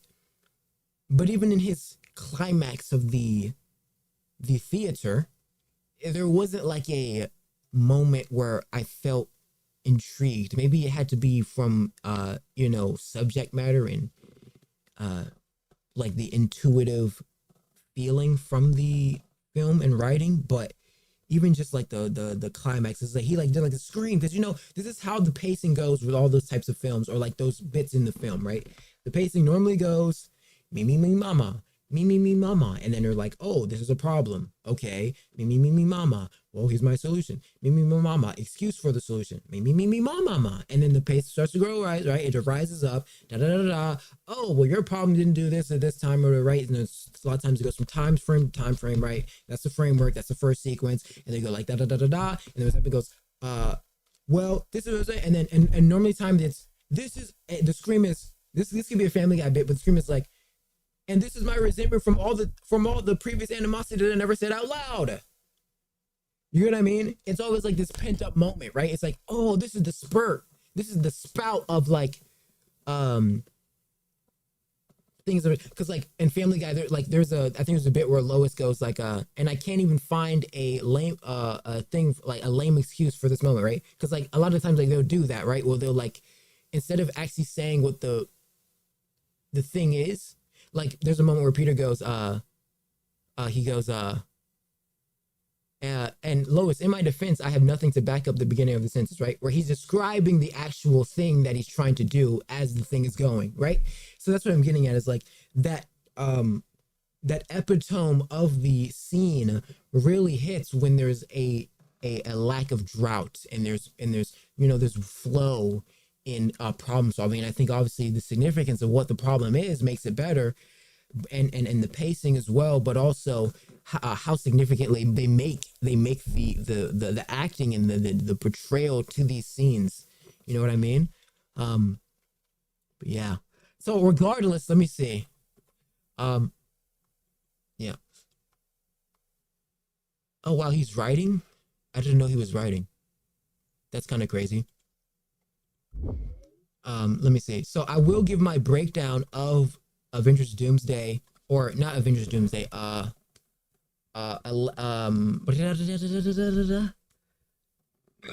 Fantastic Four. I kind of just gave like what I kind of like and stuff, because I like film, if you can't tell. But yeah, I just think that these types of things, shout out RGJ, cool guy, nice swag, looking dapper, nice shades, cool swag. Let's go RDJ. Woo. Impulse fire. Pew! That's him in Marvel Rivals. Dude, I'm not even trolling. Dude, I was in the shower. I could hear the Marvel Rivals like sound effects in my ear. If you play the game for like too long, you start hearing the sounds everywhere. It's bad or good. Yeah, shout out RDJ. I really want to know. Dude, they gotta give us a sneak peek, man. Like, what's good? They did like this Doomsday thing. They did this Doomsday D12 premiere, kind of like a little sneak peek of some stuff, I believe, but I don't think that they leaked anything. Like, come on, guys, you gotta give us a little. Just, you know, let me scoot the panties over to the side. Scoot the panties over to the side. I need a little, like, let me get a little look. I need a little look, please, man. Like, just, you know what I'm saying? Let me squeeze in them things. I need to squeeze. Like, I need a little, you know, some voluptuous shit. Shit that made me act up, you know? Shit that made me go, whoa. Whoa. But shout out RDJ. Shout out RDJ. You know what I'm saying? I'm assuming that Alan Silvestri will be working on the soundtrack. Silvestri, I think is his name. I remember the time where I think he did that one ceremony at Seth MacFarlane's Christmas party, I believe, or birthday party. Maybe it was birthday. I believe it was his birthday. Really cool. He did the entire ensemble of, I think it was Portals, actually. It may have been the original soundtrack of Avengers Assemble, but I think it may have been Portals. I'm pretty sure it was Portals, which that was pretty cool. That must have been a cool moment to see that live, because that whole, and I know that you know, Seth is huge into music. I think that provides, Seth has been pretty smart, because that shows like he has a very good intellect, right? Because like not only just being like the creative Family Guy, because you know obviously comedy ties to intellect as well to some degree, but also like the fact that his love and the music he likes, you know, Sinatra, and then being like the Sing movie, singing stuff like that, orchestras, and maybe he's an opera, I don't know, but shout out to Seth MacFarlane. Dude, no, actually, no, you understand, like, shout out to Seth MacFarlane. I'm saying this very calm, but like, actually shout the fuck out of Seth MacFarlane. Like, I don't know where I would be in life without Seth MacFarlane. Like, actually, like, Seth MacFarlane like is actually a god. Secrets by Miley Cyrus. Anywhere you go. Oh, I can't play music. Oh, I'm on YouTube. Please don't copyright me. Oh, please.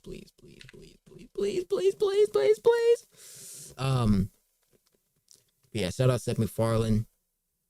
Dope guy. Cause like Family Guy is literally just, it's the greatest show of all time. There's no question about it. And you know people can they can cope, but it's a great show.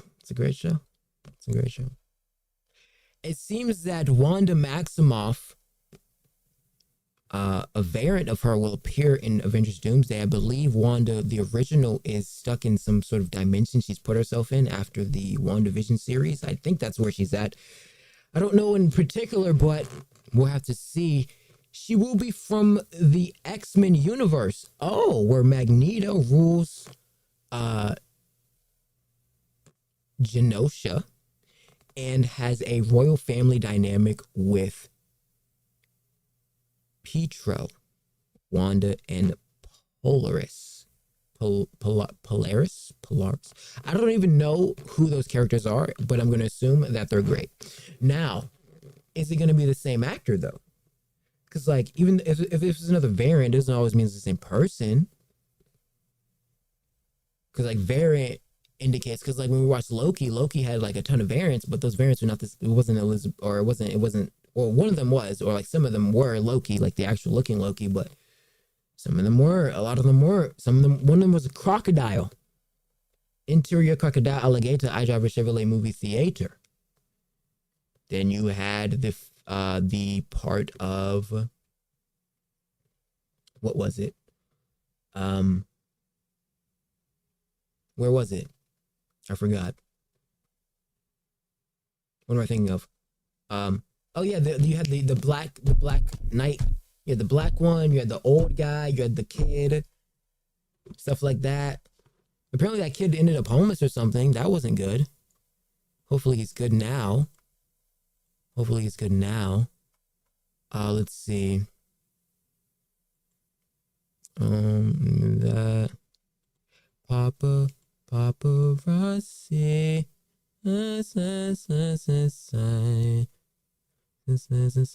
So unfortunately, it looks like actor and director Robert Redford unfortunately passed away. He was a great moment in Captain America: The Winter Soldier.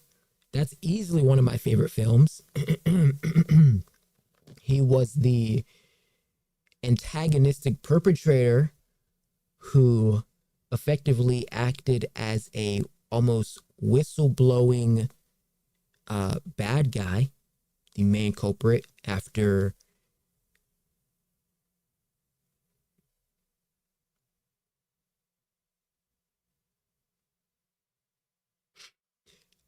assassinating his friend, or trying to assassinate his friend. But luckily enough, his friend was a god tier, fucking secret ops, special ops agent, able to dodge all the bad stuff or whatever. Interesting stuff here, but he did play a good role. There was that significant role when it was found out about him, when Agent Romanoff had a fake mask on.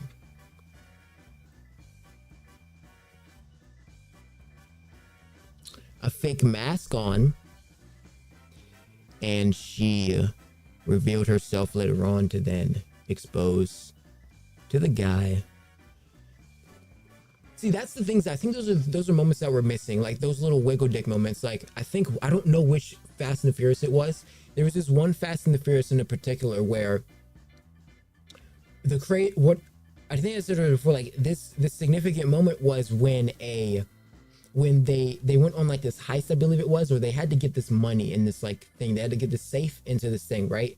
And through the moment of like when you watch the film originally, like it kind of shows like it's like a highway drive scene with the garbage truck, I believe it was. And you know, they did like a whole car chase scene. They were like looking for the cash, and eventually I believe that they couldn't find it, the bad guys who were looking for it. I believe this is how it went. And then later on, late in the film, they realized that they had created a divergent to then go under the bridge and then use the they eventually ended up getting the safe into the bottom of the garbage can. I believe that's I roughly remember this scene, but I believe that's kind of what I remember. It's one of the Fast and Furious films, I believe. And yeah. But those moments right there, they're very significant, and they're mindfucky. They're like IQ moments where, oh my gosh, no fucking way they went for that play. A huge significant role to this is, or comparison to this is the movie Divergent. It's literally what it's based off of. It fundamentally runs off that concept, that perception. Also in The Walking Dead. I forgot her name. It was this old white lady with white hair. She had created Divergent to diverge the zombies to, I think it was when they killed Marshall, I believe. Remember that? Remember when they killed Marshall? But yeah, man. Rest in peace to Redford. He played a great significant role in that movie. That's also one of my favorite moments when Captain America, he does this. It's one of the craziest, sickest scenes of all time. He goes, before we get started, does anyone want to get out? Oh! Because these guys were acting like they thought they were sick. They thought they were going to get caught. Like, and it was so dope to see that his portrayal of his superpower is being used to the highest significance of which it should be.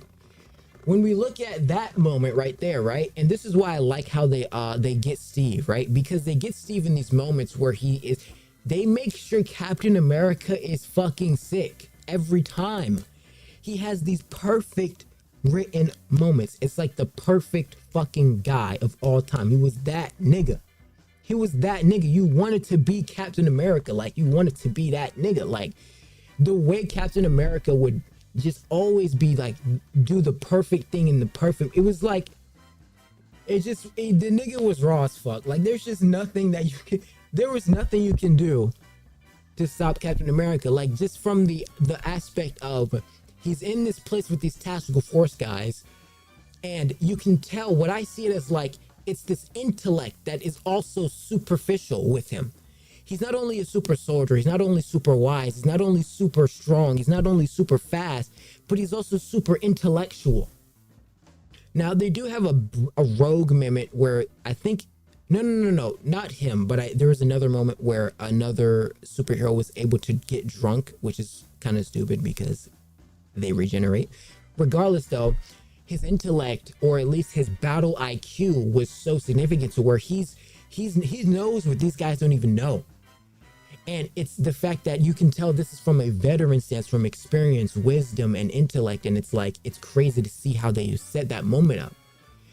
Because he was putting all this, it wasn't just that moment of him seeing how the guys were being suspicious in the elevator, but it was also the moments leading up to that, right? Where Redford was part of the culprit after we had gotten significance, when he confronted him on the issue beforehand, trying to figure out who killed or attempted to kill Sam Jackson, because he had came to him, and then when he was talking to Redford, he was like, I'm going to figure out who tried to kill my friend, right? And he was like trying to pretend like he really cared, but really he was the nigga who killed him.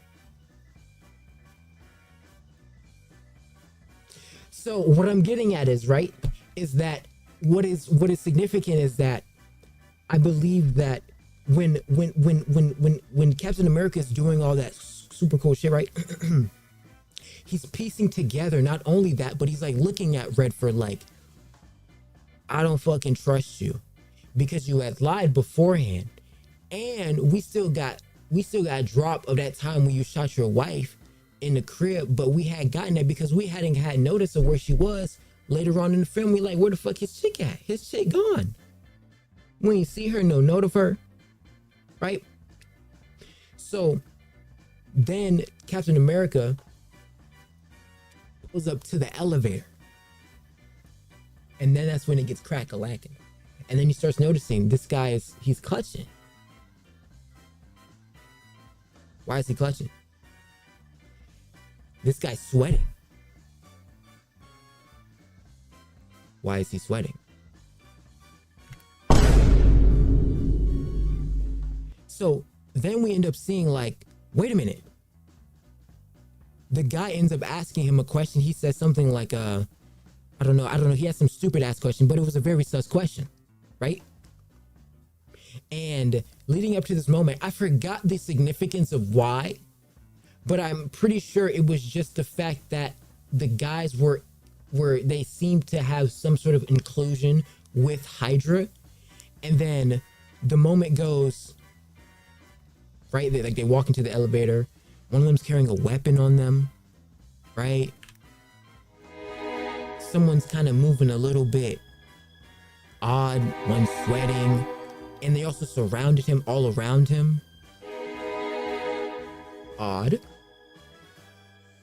The guy has a bat, but also the other guy's carrying a suitcase. He asks him, hey, are you taking this down to HQ or something like that? He's like, oh no, I got it. Interesting. So that right there, that significant play gets us in the recollection that it's not good biz, it's not good biz, it's not good biz. And the reason we know this is because as soon as that shit happens and it crack-a-lacks, what does he end up saying? Before we get started, does anyone want to get out? And he started whooping them niggas ass. Bum, bum, bum, bum, bum, bum, bum, bum, bum, bum. Knocking niggas out left and right. Do, right? They put his armband on that motherfucker. He had to yank that bitch up. He had to yank that bitch up, right?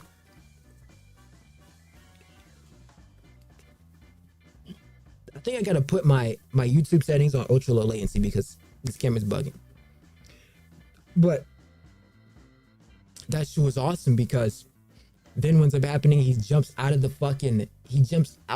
elevator. We're talking about 80 fucking feet up, something crazy, maybe even higher, hundreds of feet up, with his shield, falls all the way down, boom, takes that bitch, no damage, like it was nothing. He said, oh, and got his ass right back up and started running, bruh.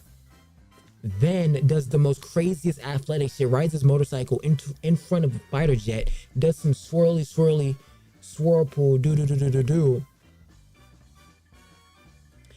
Then fucking throws the fucking motorcycle.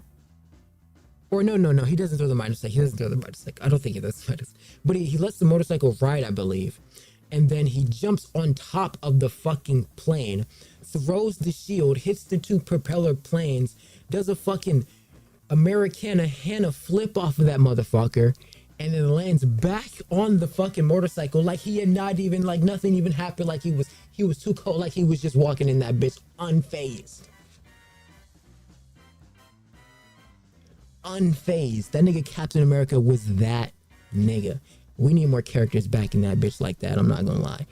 We need some perfect ass characters. But rest in peace to Redford. I loved Harrison, or I loved Winter Soldier. Definitely one of the greatest ones. Just so cool. Even the fight, when you look at like the choreography. Okay, let me move on. Okay, just the choreography was insane. The fight scene with Captain America and Bucky, I watched the whole behind the scenes of that. It was just crazy. Okay, look at this. iCarly movie script has nearly finished. Dude, they're making another iCarly? Wait, it's actually about to be crazy. It's about to be insane, or what? Wait, this actually going to be insane, like an actual reunion. Wait, who's that? Don't tell me it's a DI hire. Wait, the guy DEI and iCarly? No. Where's Jeanette McCurdy? Hey, look, they're getting rolled, so, you give it to them, but, it doesn't hit the same. A big part of Avengers Doomsday plot will reportedly focus on X-Men universe being on course to destroy other universes, including the MCU's Earth 616. So wait, is our whole universe gone? What?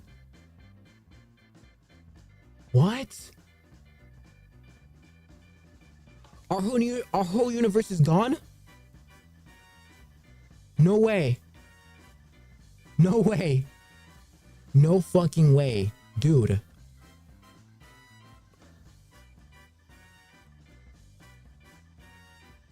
Who's your favorite superhero? That's a great question. I don't fucking know. I would say my favorite superhero is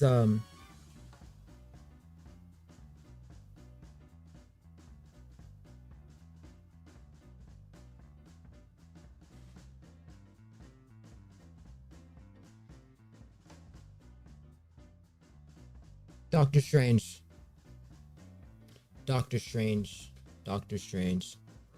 Yeah, Doctor Strange, definitely. I would say Doctor Strange. Yeah. There's just something very, dapper about Benedict's Strange. Very calm, cool, collected, wise beyond his years,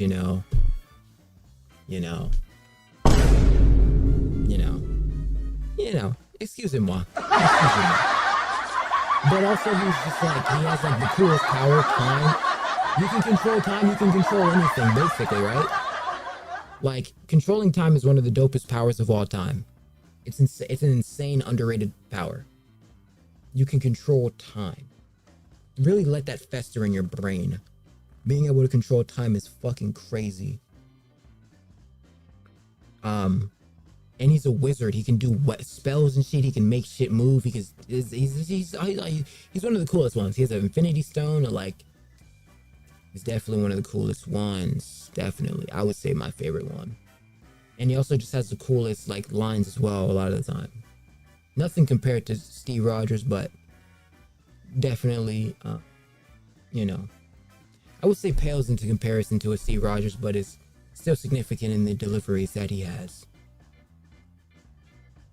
A great one I love is "Hitherto undreamt of." I love that line. Are you seriously leaning on the cauldron of the cosmos? So I really want to know. So are they saying that they're going to destroy 616 and then Secret Wars and Doomsday are going to be in some totally different universe, or what? That would be fucking crazy, bro. I'm really excited for that shit, bro. You don't understand. I'm excited. Here's Olivia Rodrigo. Ooh. Wait, what the fuck? Yo. Chat.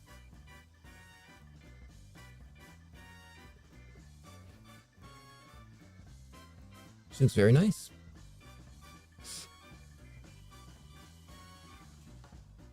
It says that Spider-Man's role in Avengers will reportedly be similar to his role in Avengers Infinity War. What do they mean by that, though? So, I've seen Infinity War at least 100 times.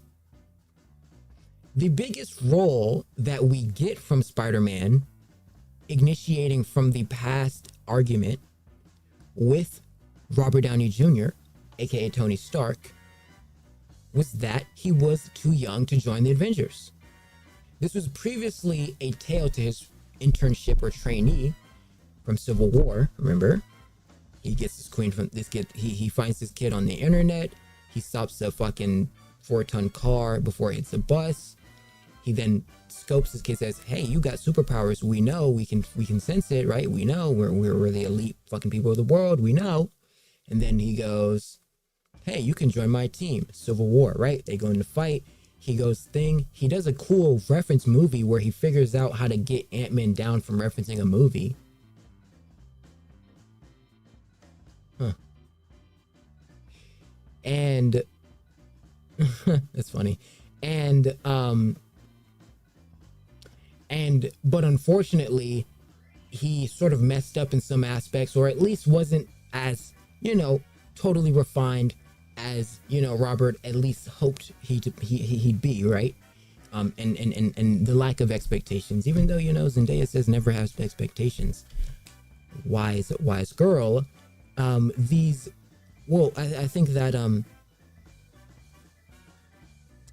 after that from Civil War, then the significant role that he plays in Endgame is that he's almost like trying to make up for what he believes Stark lacks, or he's trying to live up to what he believes Stark is trying to make him live as.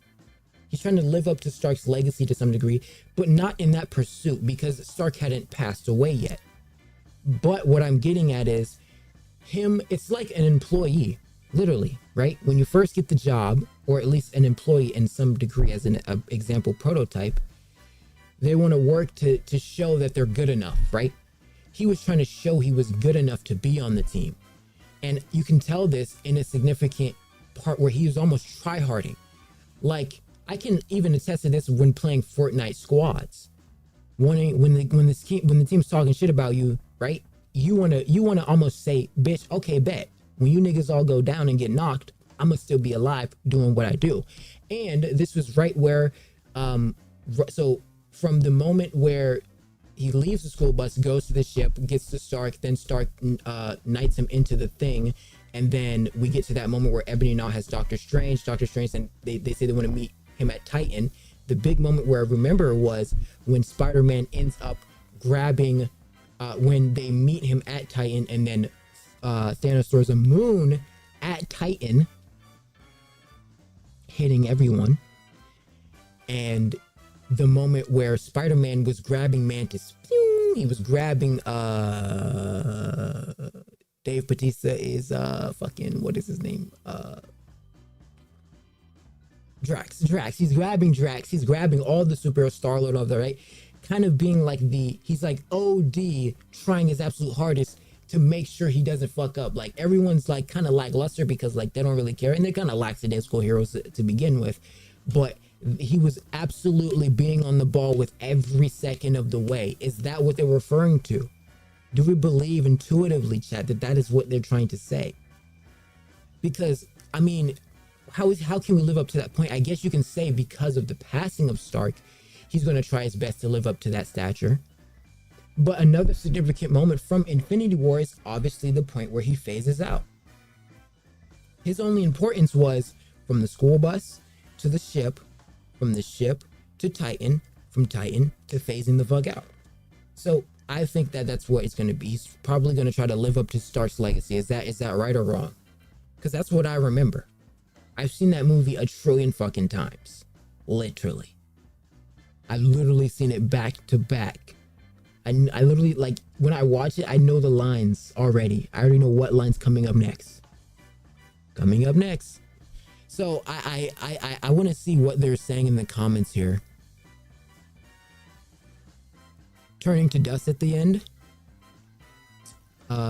Getting dusted away again. Dang, so he will only play in one movie. Is there any more insight? Seems like we know about this movie before it gets. I'm all for this. Finally, some sort of confirmation, definitely. But these guys are not giving an insight on what they believe, because his role in Breaking News Spider-Man is a supporting character in Avengers movie. I mean, yeah, he was just basically a supporting character, right? Throughout the movie, though, he was trying his best to be the best, though. You know what I'm saying? He was tryharding, basically. So he will die again, which is nothing, confused the whole time with his shitty suit, which is crazy given he has a trilogy carrying the whole team. Yeah, basically he was carrying. He was like Peter Bot. He was literally Peter Bot. He was Peter Barker.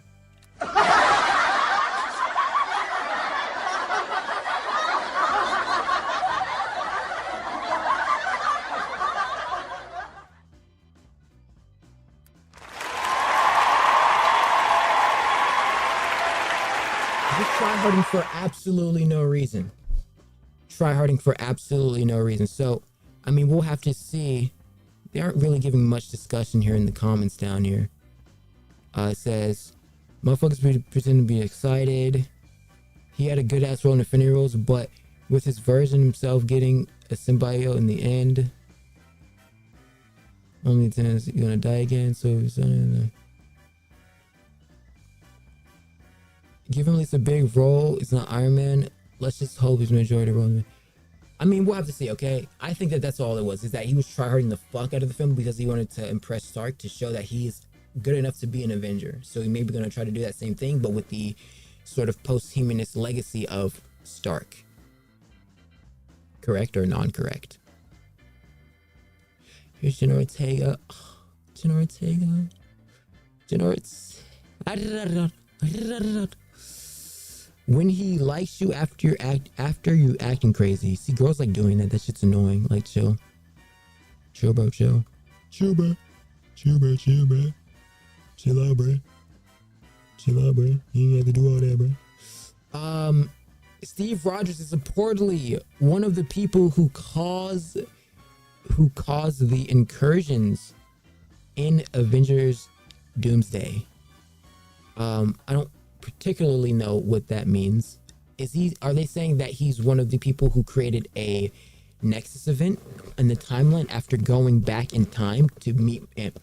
Yo, wait, that makes sense, right? Wait, that makes sense. That makes total sense. Wouldn't that make sense? That would have been a Nexus event that he spawned because he went back in time to a different timeline. That he created a Nexus event. And that may be the moment where they end up back with Loki.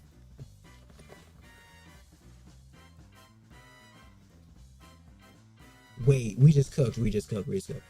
Because now that I'm thinking of it, that was one of the most significant things when we were watching Loki. One of the biggest moments was that when Nexus events occurred, it was when you know, those things in particular happen, right? Whenever somebody uses time to their advantage, right? For their own self-aggrandizement, they often ended up creating a Nexus event. So maybe that is what happened.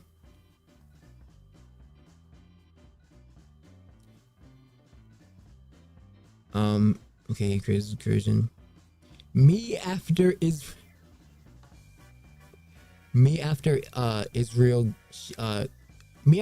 offers me $150 million to show for, or me after Netanyahu offers me $150 million to show for Israel, and it's just like Rick Ross, like fully like, you know, rich as fuck, you know what I'm saying? Rich Ross.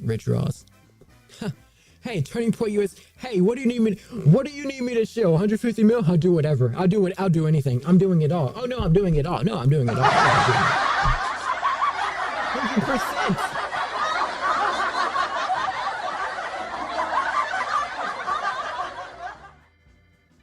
You know what I mean? Hey. Turning Point US. Hey.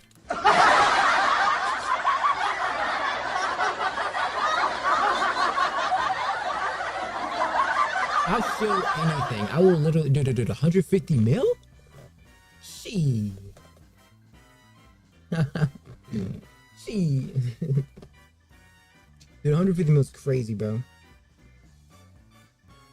Like, how would you not take that, bro? I wonder what they wanted him to do, because for someone to turn down 150 mil, that had to be... There had to be something, like, in that bitch, you know what I'm saying? Like, I don't know. 150 mil is definitely crazy.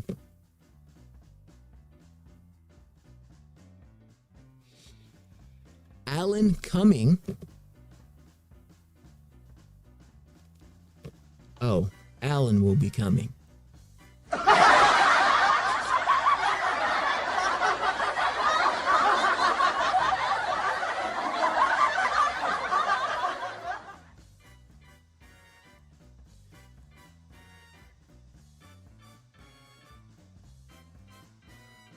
Have you guys ever heard of the sex move called the deep dive? It's basically where you jump off a building, or you jump off a height, sorry. and you land in the pussy. So that means I land coming.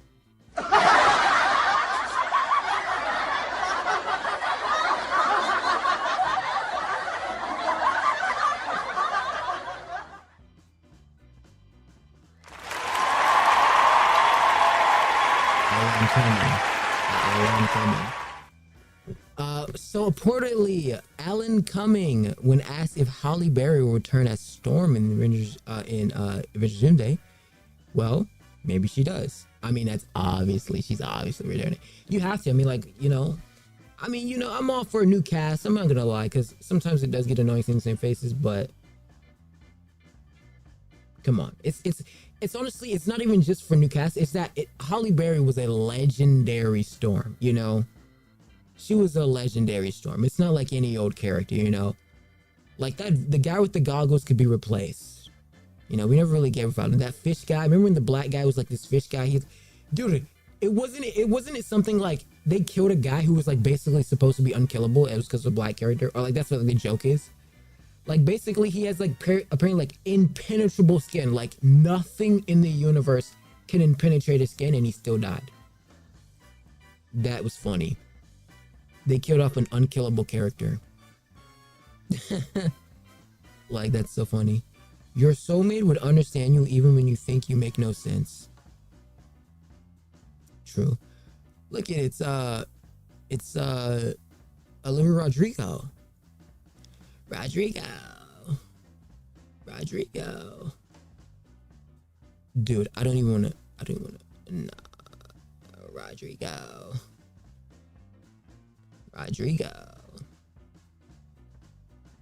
Pouring up the flood. Pink lemon crush. Pouring up the cinnamon. I'ma make the money flood.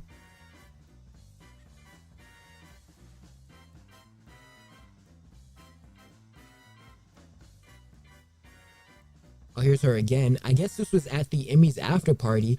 I missed an entire wardrobe. Unfortunate. You know what I mean? But she looks good. She looks good.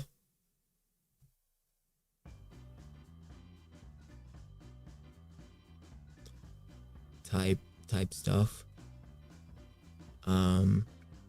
Oh, Drake dropped a track. Let's listen to it. National Treasure.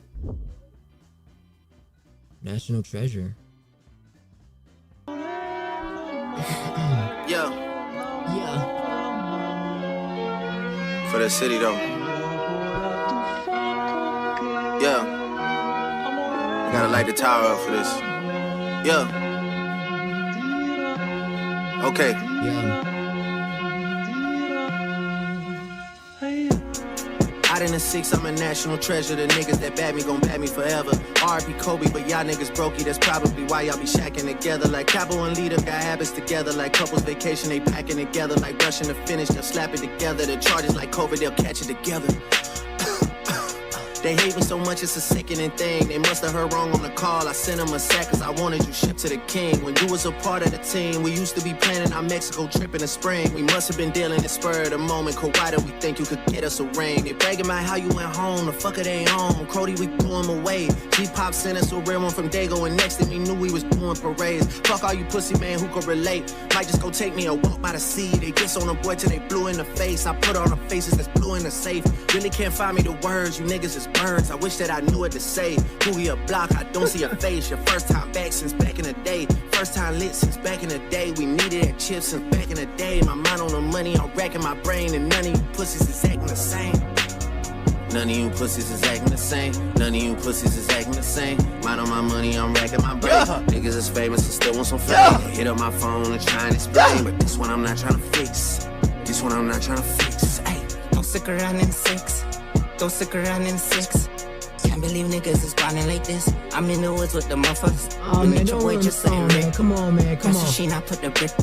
We run in the place where it's hard to admit that she fell in love when she came to the finish. Disrespect 6 hard, dear man. Since last I don't care about man. I'm 10. Bear man. Me and 35 beef bear man. Fought them broad daylights. Would done that square man. Would you sent me the prayer hands? Watch gang nigga, I'm a motherfucker chairman. Came from the gene, I'll never leave there. Dude, what is this? What is this? What is this? What is this? I get it. I know like Drake likes his Canadian artists, but like, come on. Come on. Dude. I'm about to press a self-destruct button.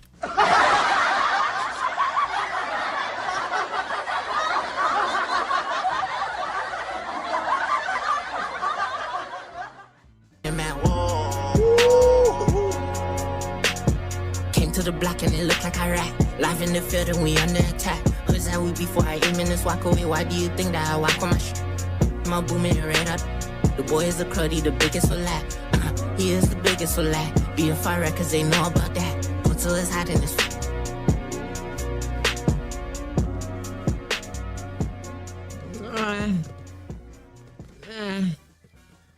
Like Drake was fucking sliding. Did you see? Y'all wasn't paying attention. Y'all wasn't paying attention. He was stringing metaphor to metaphor to metaphor to metaphor. He was stringing them bitches along, bro. DC went from ocean, walked by the ocean, to then blues in the safe, to then like he was just moving them bitch. He was just moving that bitch. He was moving it. It's crazy. It's crazy. Y'all didn't catch it like I caught it. Y'all can't listen to music to the epitome of how I listen to it. You know what I'm saying? I feel like everybody feels like that. Everyone's like, you can't listen to it how I listen to it. I listen to it with great vigor, immense depth. Dua Lipa in New York. God damn, look at that motherfucker right there. Oh my god, that is a fucking beautiful unit. Her man is lucky. I'll tell you that. I still wake up with things to tell you. Oh, really? In 1962, John F. Kennedy ordered 1,200 Cuban cigars just hours before he made them illegal. Excuse me. Now that's petty. Oh, this is the voice actor for Michael Shaw, James Shaw. Well, that's unfortunate. He passed away. Robert passed away the same day of this guy's birth. This is the guy who ends up stabbing Vision. He ends up getting stabbed by Steve Rogers. Once again, Steve Rogers coming in with a crazy, crazy thing. You know what's crazy? Because there's this moment in Endgame where they're at the fighting scene, right? When Steve pulls up, right? And he was in the fight. He was in the middle of a battle, right? And he goes, I think it was Hulk saw that they had fell, I believe. And then he had alerted everyone. And then Steve was like, somebody gets a Vision, right? And then like a little bit later, like they were fighting still. Like Steve was still fighting. They were all fighting, whatever. You know, it was going on for a good minute. I think that's when it cuts to the scene of Shuri, I believe Shuri was like fighting or it cuts to like another scene, right? And then it's fucking crazy because later on, and like a few minutes later, you see fucking Steve Rogers, Captain America, full fucking sprint at that nigga right there, ready to fight him, child of Thanos. But it's crazy because it's basically like he was like, somebody get to this while I'm busy. And then he was like, fuck it, nigga, I'm gonna do this shit myself. He was like, fuck it, nigga, I'm finna do this shit myself. Fuck is you talking about? I'm not finna wait. Oh shit. I'm not finna wait on y'all niggas. I'm finna do this shit myself. Boy. I'm not waiting. Shit was crazy. He pulled up. Full sprint. You know how Steve get. Oh my gosh, man. You know how Steve gets, so shout out him. Crazy moment. Here we have Margot Robbie. Ooh. Yummy, yum, yum. Everybody, hey, what's up with lately, lately, I mean, they just all been looking, you know, I've been loving it. Every second of it. Look at this beautiful contrast, and the feet are out. You know, we gotta hit it with the feet meter. Respectfully, we respectfully have to hit it with the feet meter. Like, I'm sorry. We have to. You know what I mean? It's just, I feel like it's mandatory. Is it not mandatory? Mandatory. Good feet though. We are very strict with the feet meter. I'm looking at a 7.4 here. 7.4 here. Can I get a little bit of an enhancement? Maybe I'm not getting like good enough angles here. Actually, what just happened?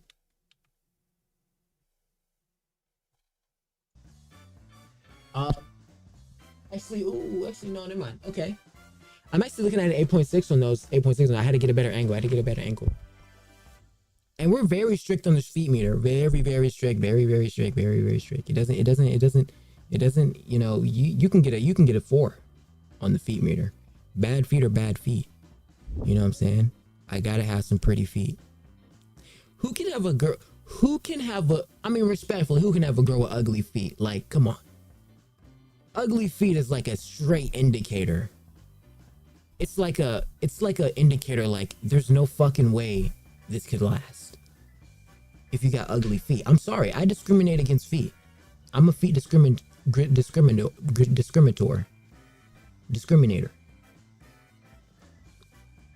Them feet can't be ugly with me.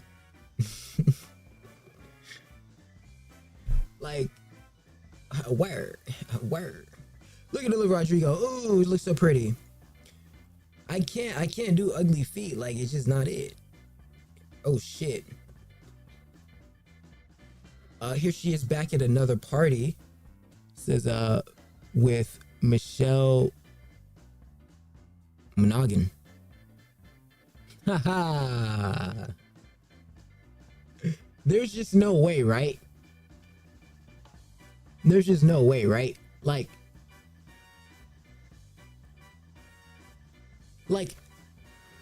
there's just no fucking way. I find that hard to believe.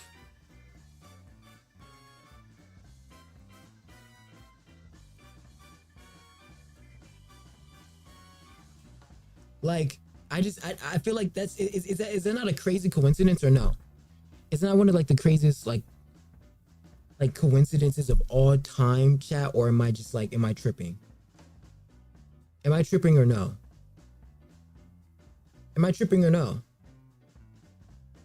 Like, what I'm getting at is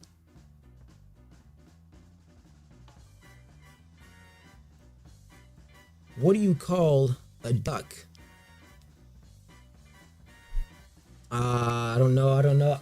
I'm looking for it. Like, I don't know if I'm looking for it. I can't find it. Where is it at? Ah! Give me time. Wait, hold on. Wait, listen.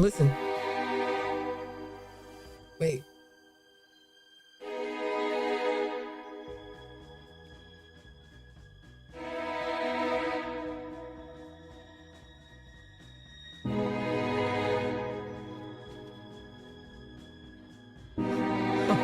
No fucking way. So. Wait. Okay, I think I found it. Bear with me. Okay? Listen.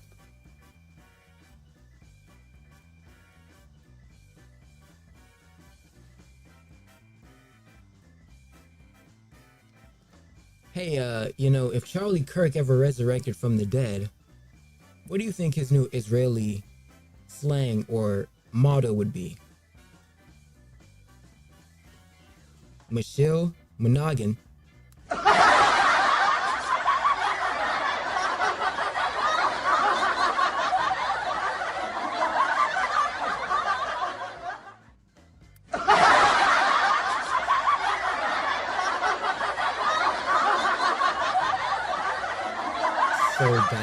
So bad. It was okay.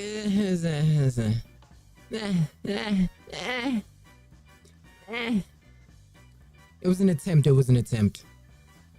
Margot Robbie posted up. It's okay. It's okay. I think like gray boots probably would make this swag. Like some longer gray boots would go hard here. She would look like a fucking superhero. Like, I would want to cut down this area, you know what I'm saying? Make that a little bit more sharper with some dark color, maybe dark gray boots. Like, even if it covered the pants. You know what I'm saying? Pants go into the boots. And then we got some nice swag there, or black. Black boots would go good as well. Or even white, and then with a white bag. Imagine she had some white boots, white accessory bag, maybe even a nice little accent piece here. And that's a bad bitch right there. That's a bad bitch right there. That's my model. I'm building her up. That's my doll. That's my doll. That's my doll for sure. So here it is. About 24 people, most of them young women, lined up ahead of Luigi Mangione's court hearing today. One was wearing a black t-shirt with Free Luigi Mangione, or Free Luigi printed in bold white letters. Dude, what am I looking at? I can't look. No, it doesn't make sense. It doesn't register. It does not register. What do you mean? I could be so... That's my goal in life. No. That's my goal in life. I need to become so fucking overtly attractive that I can murder someone in cold blood and have a fleet of women pulling up ready to defend my case. You know, I'm already as handsome as it gets, though. You know me. No eyebrows, me.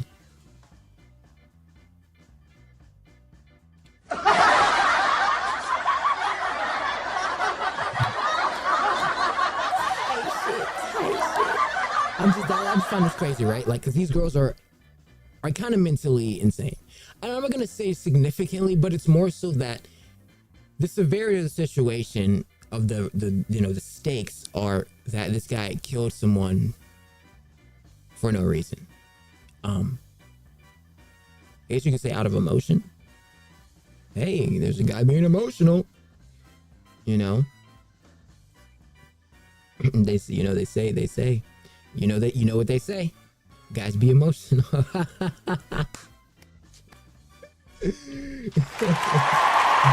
emotional.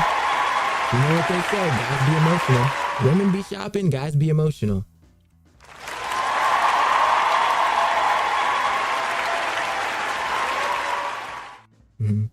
I need that effect to go for longer. I need a longer applause. But yeah, look at this. This is ridiculous. I mean, come on. And are they literally going to sit there and just like glaze them up those? Why are they wearing COVID masks? Is this old? Why are they wearing COVID masks? Why the fuck are they wearing COVID masks? Bitch, that been over. Time has gone by. We're good.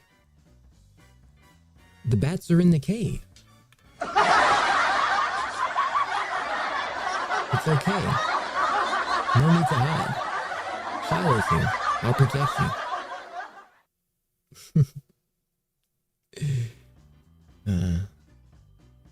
Pouring at the flood. Pink lemon crush. Oh, this is actually a crazy fit. Oh, the feet. Wait, hold on. Ooh. Ooh, that's a pretty arch. Look at them arch. Look at the arch. Look at the arch. Yeah, that's good stuff. That's good stuff. That's good stuff. Yeah, I'm just saying, you know, gotta point out, because you know what it is also. I know that pretty hurts, beauty is pain, and I do like to point out the significance in people's, you know, the effort that they put in for being a beautiful person or attractive. You know, it's not easy work, and you know, a compliment goes a long way. You know, sometimes I think we often think, you know, the people who are the funniest or the richest or the whatever the crest may be are often happy with themselves, or, you know, they may just write them off because they think they already get those compliments or they already get so much, right? And that form of intimidation it's bad. So you often do have to give people their flowers. And when you see a nice foot, you say, hey, that's a nice foot. I like that foot.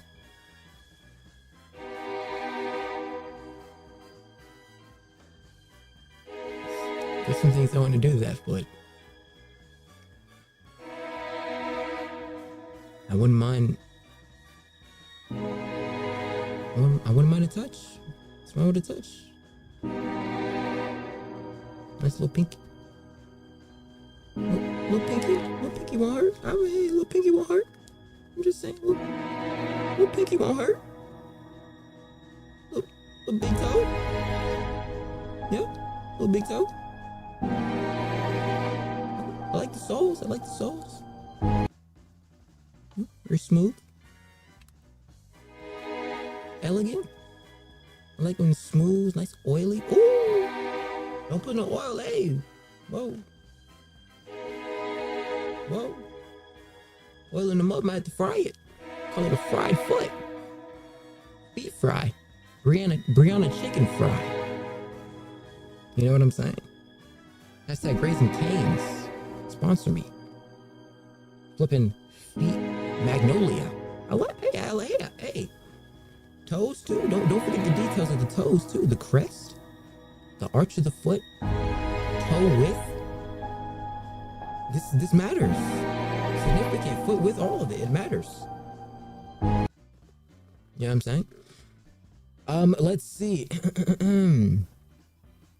Do you think Avengers Secret Wars will be the first movie to surpass 3 billion at the world box office? What do you guys think, guys? What do you guys think? I think so. I think though it only matters if Doomsday lives up to the hype. Now I'm willing to bet it's gonna be good. And it may be one of those, dude, when I go to the theater, because it may be one of those moments where, you know how like I'm gonna be the first one, I'm gonna get some good ass seats, I'm gonna be the first fucking motherfucker in there. Trust me. I'm gonna get some good ass seats. I'm gonna be loaded the fuck up. Juiced. Fully fucking juiced. Ready. Primed up. That sounds insane, but you know what I mean. I'm gonna be ready. But it only matters if it lives up to Doomsday. If Doomsday is weak sauce, like it's low-key, it may not. May not.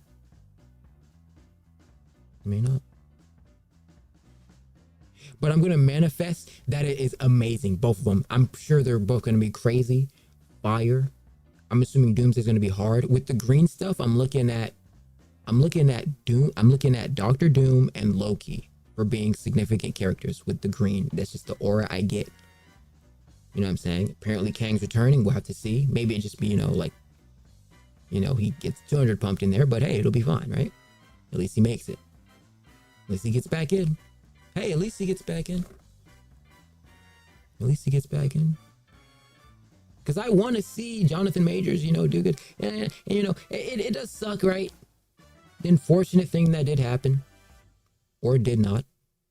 Allegedly. But I just, I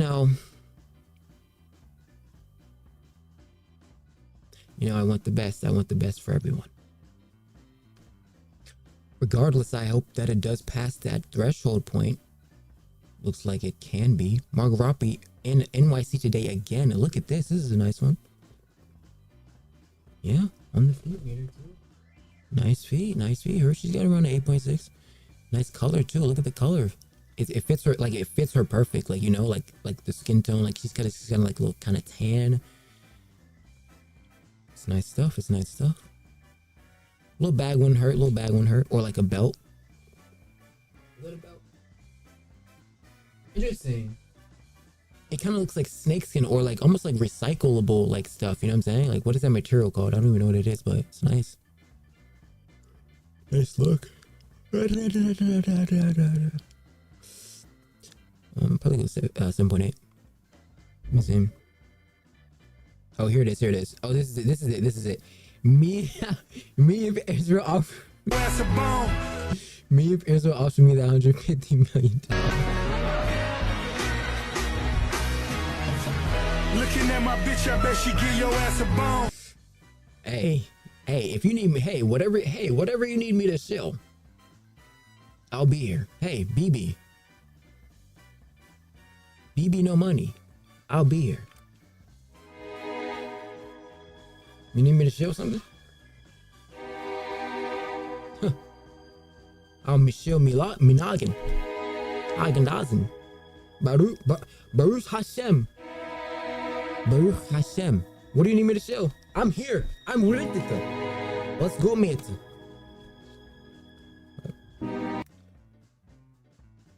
That's pretty funny. Okay, let's see. Yo, this might be the best someone has ever looked. Yo, wait a minute. Haley Steinfeld. Oh, she's fully covered up. Oh, she's covered up to the brim. Yeah, she's in like a suit, kinda. Long as I got my suit and tie, I'ma leave it all on a float tonight. I guess we can give that outfit an 8.1. Kind of nice. Even at my worst, even at your worst. Are those the best relationships or no? Are those the best relationships or no? Like even at your worst. Okay, so this is the moment in the thumbnail. I've been going for like longer than I should. Longer than actually the title is suggesting of what's in it. Okay, I probably have to redo this thumbnail because the thumbnail for this this stream is pretty dog shit. I'm gonna be honest. So here's the moment where it says Iggy Azalea speaks on Playboi Carti in new response to Akademiks. Okay, I don't care at all who listens to the music. Hold on, let's just go here. Okay, now I gotta. Oh, come on. The reality is I don't want to be a part of any Playboi Carti narratives, but I'm often woven into them via clickbait clips because he is very popular, and the idea that there's a bitter woman trying to campaign to stop him somehow plays well into the media. Especially with young men. For the record, I don't care at all who listens to the music or if he's the most successful selling rapper ever. It has zero effect on my life, truly. I'm not campaigning for anyone's demise. At the same time, I don't think it's a huge secret my experience involved a man who was violent and still is an addict. I'm sorry, but that's my reality, and it does affect my life years later. And it does affect my life years later because there's a child involved. Although I opt not to share my whole story publicly, I certainly have the right to feel the way I do.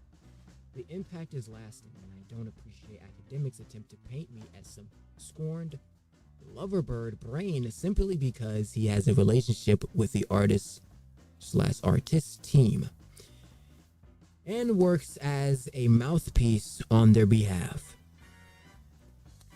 If you want to bring me into a conversation, then yes. Expect I'll be in touch with you and bring facts with me. I didn't realize I was so scary you couldn't respond. Instead, you ran to the internet with a boner because you get to talk to your favorite subject. You get to talk about your favorite subject again. I have to lie.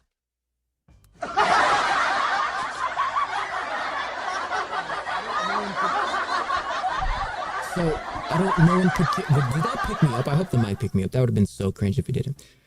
I hope I don't know in particular what she's referencing to or what the problem may be.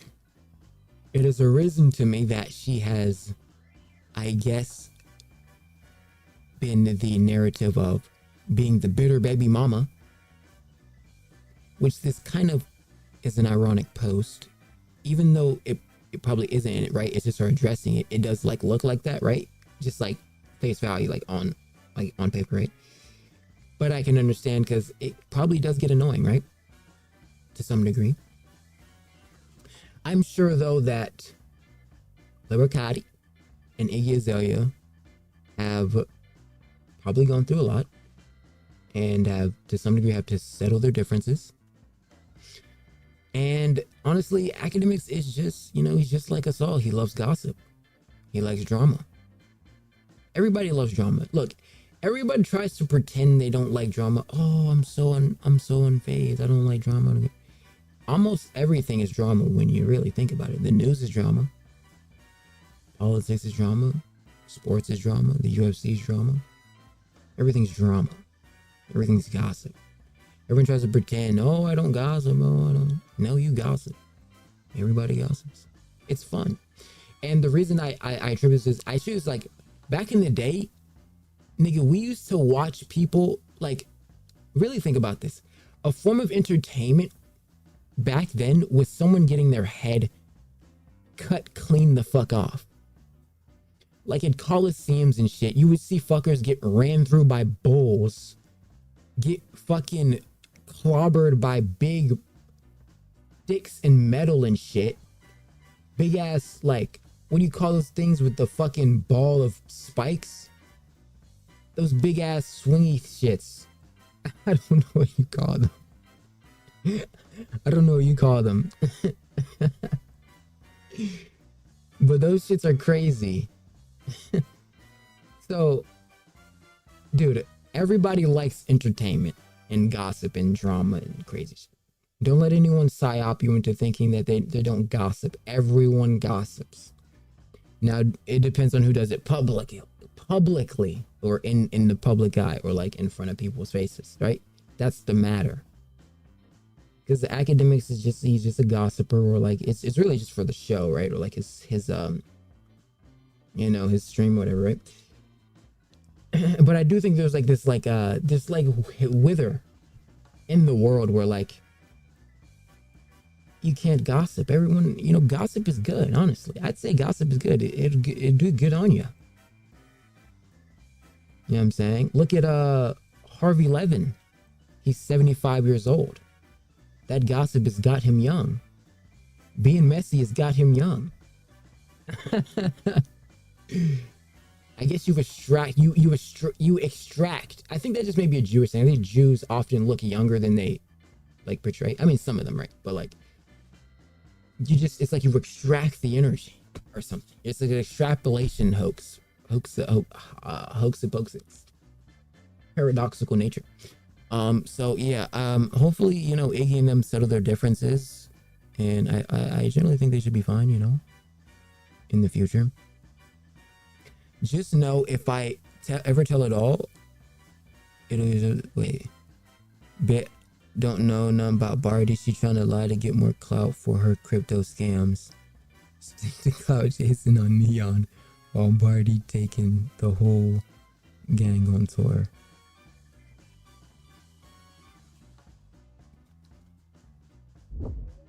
He was violent to her, roll out allegations. Is he about to roll out baby boy? Iggy cooked him, unfortunately. Cooked Akademiks. I support Iggy. Really? Iggy trying to milk more clout off Carti.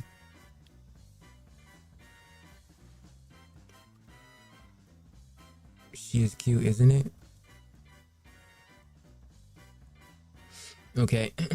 Regardless, yeah. All the men want. And then there's us. No, bro, no. And then there's us, bro. Look it. It's a picture of a girl laying on a guy's chest. They're like a couple cuddling up, you know what I'm saying? This really, though, this could save the world right here. This could save a man's world. You know what I'm saying? This could be, you know what I'm saying? Like,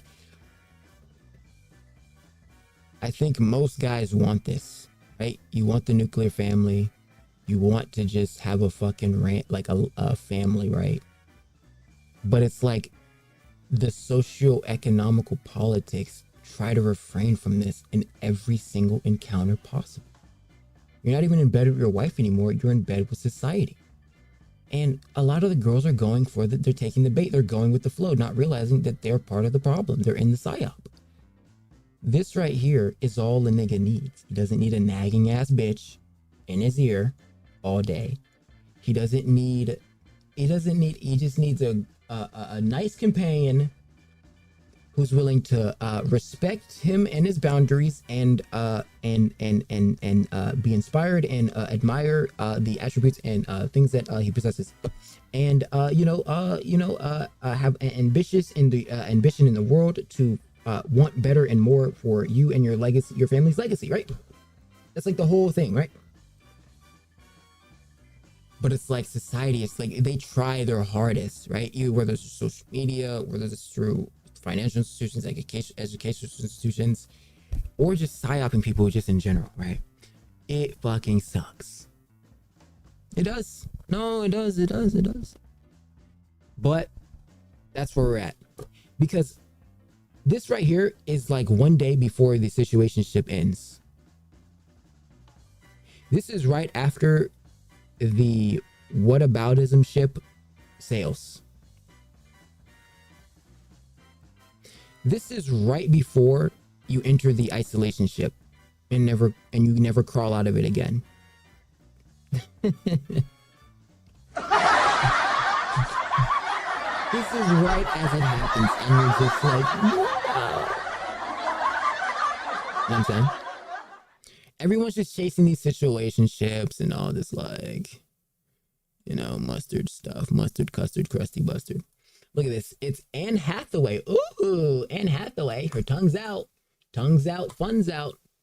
Very pretty lady. Doesn't age. You know what I'm saying?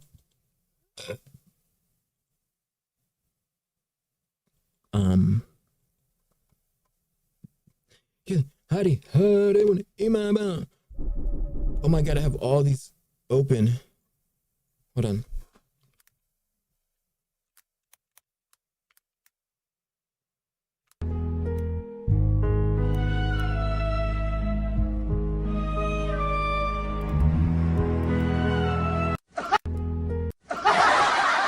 Wait.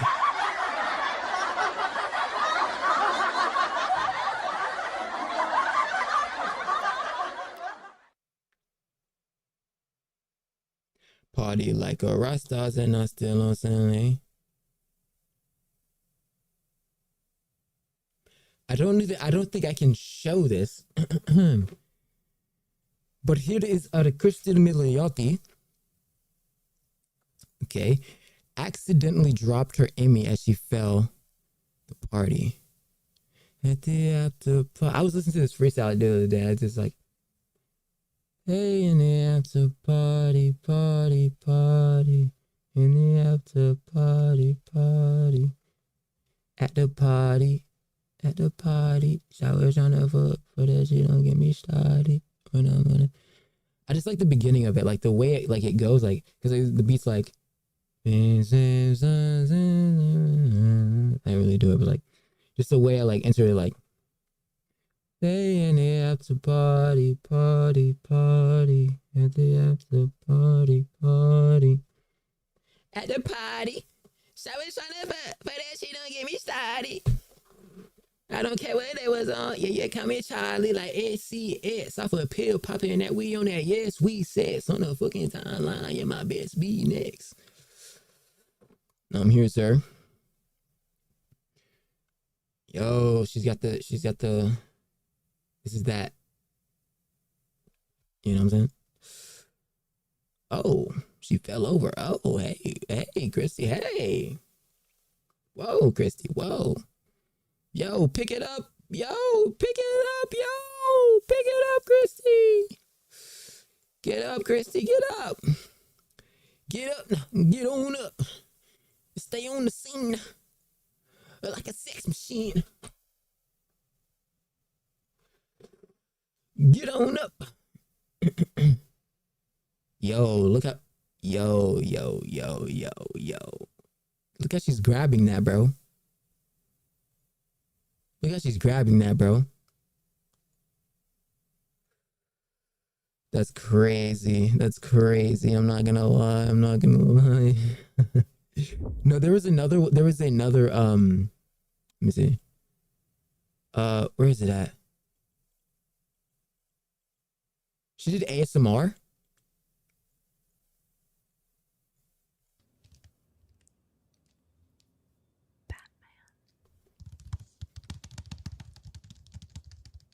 Talk to me. Batman and Flash, the Shadow Batman. This is a nice texture for a cover. Wow, that's really nice. HBO's The Penguin was also a real pinch me moment. I've been a Batman obsessive since I was 7. I've wanted to play a Batman villain my whole life. Sophia Falcone is a character I really loved playing. Loved is an understatement. I'm obsessed with her, and she wears some pretty fabulous things. We wanted to make sure that her hair and makeup looked like someone going into battle, which was very fun to figure out. I also got to run around in giant fur coats with guns, and that was very cool. Oh. Sophia Falcone probably has the strongest sense of style of the women that I've played. She uses clothes as armor. These heels are cute. I really love clothes. I don't really know what my style is. It really shifts. I love to go out and about on the day. But then when I'm at home, comfort is paramount. I really love sweatshirts. Okay, that didn't really feel good. I hope you enjoy The Penguin. Oh yeah, I did. HBO. Yeah, I really enjoyed that. I really enjoyed that, Christine. Is it Christine? Yeah, it's Christine.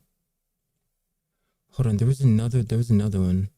I can't show that. No, I can't show it. I just don't want to risk like the YouTube ban, you know what I'm saying? YouTube will get you.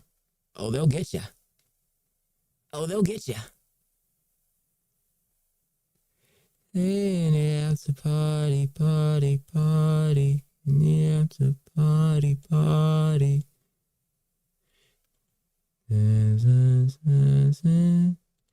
Hey, and after party, party, party.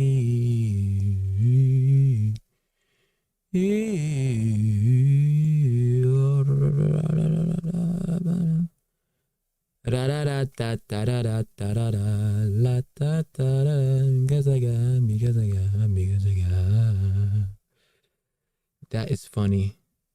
See, look, they was about to get me right there. See, I was literally, there's a clip right there. It's literally about to play the fucking clip. They were just about to get me. See, that's exactly why I can do it. Hold on, I'm looking. Oh, this is okay. She did it again. Look at this. Hey, she did the move. The move. This is the new hand. This is the new answer. It's kind of like. Wait. Kind of like you know, like that one, like that one. You know what I'm saying? Like that.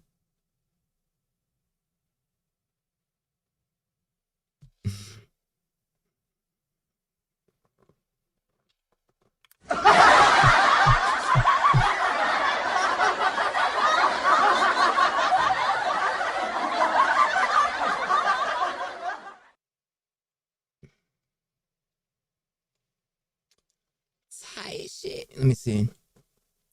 Oh, dude, look, it's out of Mia Tallarico. It's her 17th birthday from Good Luck Charlie. Dude, Good Luck Charlie was the greatest show of all time. It was the greatest show of all time, mate. Really? Okay. What was the best one of all time? Everybody knows the best cartoon. Okay, we're gonna go from Cartoon Network to Cartoon Network, including Cartoon Network. The best show on Cartoon Network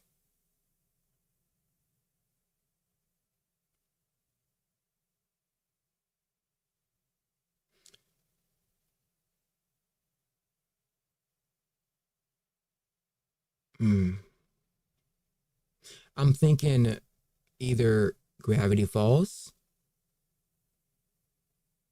regular show, Teen Titans Go. Not like a Steven Universe or anything like that. I'm thinking, in my opinion though, I'm really fucking with, I would say Teen Titans Go, but I'm really fucking with regular show. I'm fucking with regular show. I would go Gravity Falls, but Gravity Falls, the only thing that was cool about Gravity Falls is that it had like deep secrets and shit, right? Like mysteries and shit, but like that was it. Gravity Falls or Adventure Time, mid. I mean, not mid, but like Adventure Time was a very good, actually it was a good, it's like a cozy show. You watch that with your girlfriend and you guys have snacks and a blanket and you just smoked a blunt and had a little drink and now you guys are cuddling in a nice big cozy thing and you guys are maybe it's like it's room's lit a little bit and you're just watching Adventure Time. That's a show you watch with your girlfriend. I feel like your girlfriend's just a little weird artsy girl. Yeah. And then so that Adventure Time is okay. I don't really know, like, what's some other ones though? Like, I don't even know what's, like, let me see.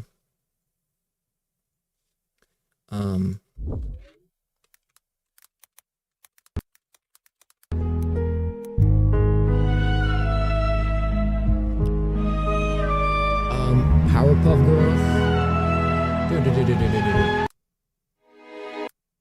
Okay, Powerpuff Girls. See, like, Cartoon Network shows are weak sauce, let's be honest. Like, they're actually so dog shit. They're kind of dog shit. Like, be honest, man. Like, Tom and Jerry, really? Really? Dexter, really? The only good ones were Teen Titans Go, Gravity Falls, regular show. Ed, Edd and Eddy, sure, I guess. Total Drama, old. Codename, this is old. All that shit's old. I mean, they were good, right? But they're old. Like, they weren't, like, dope, you know? Regular show had, like, new swag.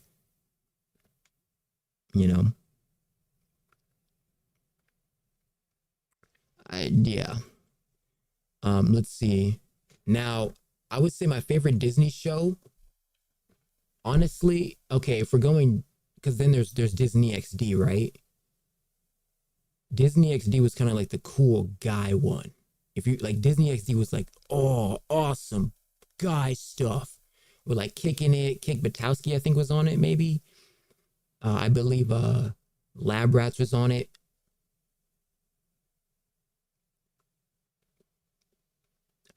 I'm gonna go my favorite Disney show.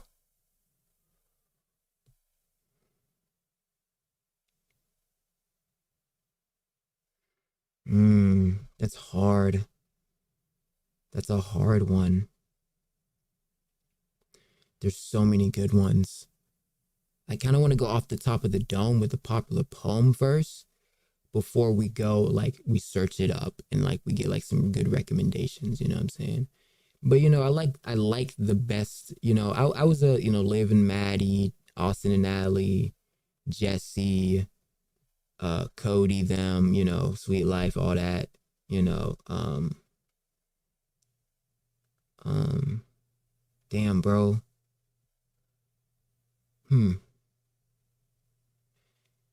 I would probably say Good Luck Charlie, maybe. And maybe recency bias, though. I don't know. I'd probably say Jesse was good. I'm blanking on shows, though. Like, I feel like I'm only thinking of, like, those, like, few shows. Let me see some shows that I may be missing. Sophia the First was Disney. Oh yeah, that was. Liv and Maddie, yeah. Jesse, yeah. Mickey Mouse, yeah. Oh, Phineas and Ferb. I was thinking of Phineas and Ferb. I didn't know that was Disney. I'd probably go Phineas and Ferb, honestly. I fucked with Phineas and Ferb heavy, bruh. I was a Phineas and Ferb, like Lab Rat, but that was Disney XD though. Like, Sunny with a Chance was dope. Oh, Shake It Up was cool, yeah. Totally forgot about that. I think Phineas and Ferb. Yeah, Phineas and Ferb was my favorite. Definitely. It's crazy. I was into most of my shit was cartoons, really. Cause like Family Guy, Phineas and Ferb. What's next? SpongeBob. Low-key SpongeBob's the best like Nickelodeon show, like no cap. Wait. Disney XD. Oh wait. Oh, Gravity Falls was on Disney XD. Oh, this show was good. This is the show I used to watch. That one's good. I really like that one. I used to watch that before school. Okay, so Phineas and Ferb is DSC too as well. Fish Hooks, bro. Fish Hooks. Yeah, Kick Buttowski as well. Milo Murphy's Law. I would probably say out of Disney XD, probably Kicking It, right? Like Kicking It was fire. Like you go to Disney XD to watch Kicking It, you know? Like these other stuff was on, but like, you know, it wasn't like nothing crazy. And then Nick. What do you guys think? Ant Farm? Yeah, Ant Farm was cool. Ant Farm was okay. SpongeBob, Rugrats, Fairly Odd Parents. Ooh, I think the best Nickelodeon show, hands down, has to be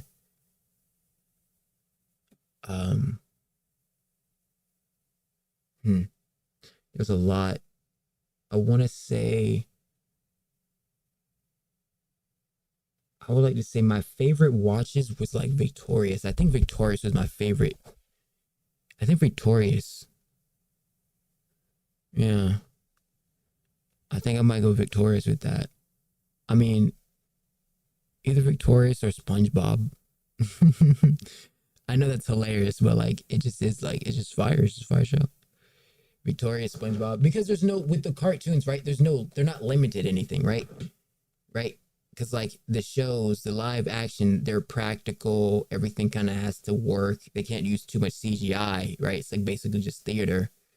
So, you know, it's kind of like, yeah. Let me see. Wander Over Yonder. Yeah, I don't know. I'm not fucking with it, or like whatever. But yeah, shout out those shows and shit. You know what I'm saying?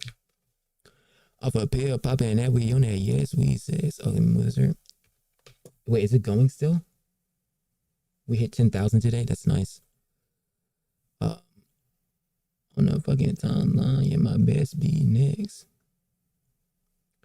Demi Lovato shows love to Selena Gomez, reveals she listened to her latest album with Benny Blanco. I have listened to the album. Really, really good job. Love the song on it. Blue Flames is my song. I'm gonna be happy for her.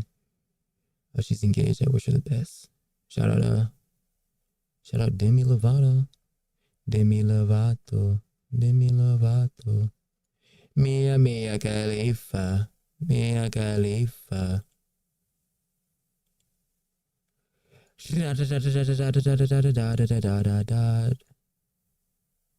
Okay. Blondie. Here's Pammy. Pammy. Here's Pammy. Blondie. Oh, okay. David Blunt claims he cut out ties with Ye as his groom. Try to groom him. I said my cup. Whoa.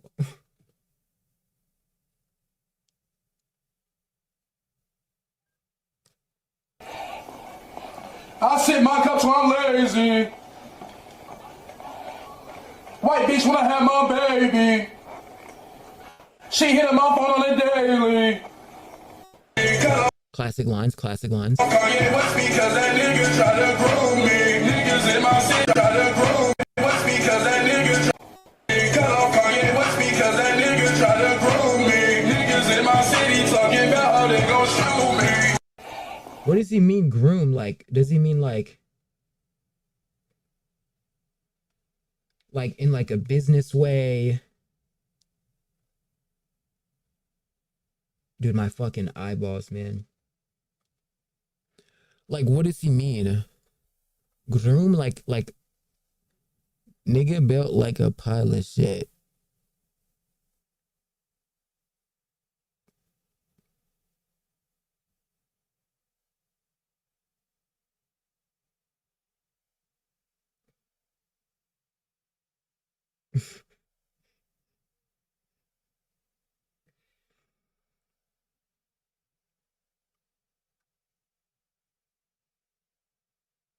He not trying to fuck you, huge nigga. Let me see. So I'm assuming it's not.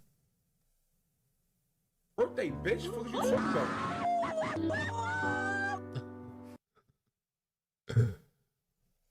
Fucking granddad birthday, bitch. What you talking about? Be in my section in the club. Bitch, I can take it off, bitch. It's my fucking granddad birthday, bitch. What you talking about? Won't even be in my section in the club. Dude. XQCL,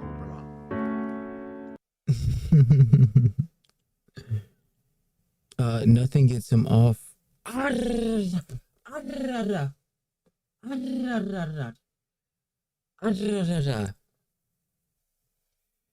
Nothing gets him off anymore. He has to try something new and unique. Wait, do you think like basically?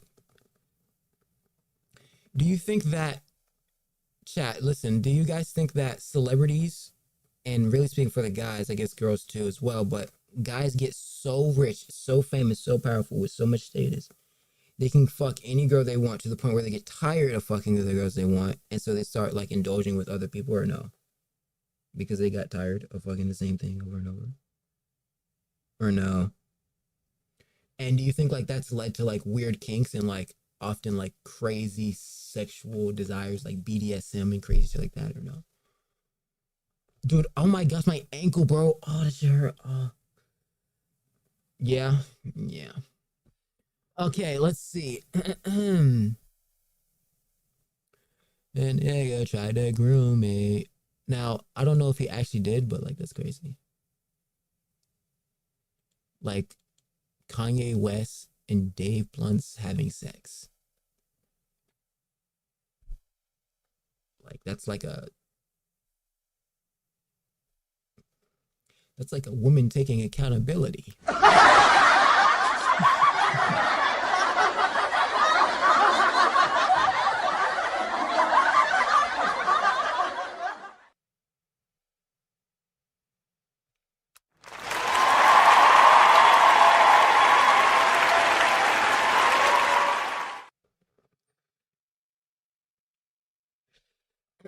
It's like a woman taking accountability.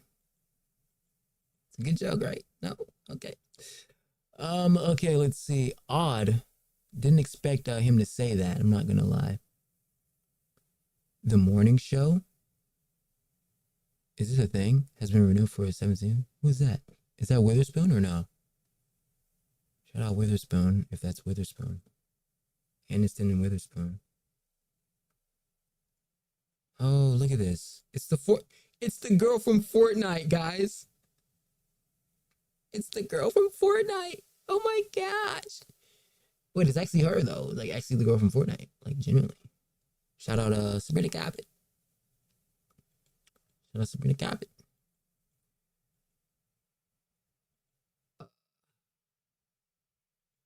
There's nothing wrong with her. Wait. Seeing her pure unfiltered joy means so much when you know all she feel like queen. Wait, what happened to Chrissy Milioti?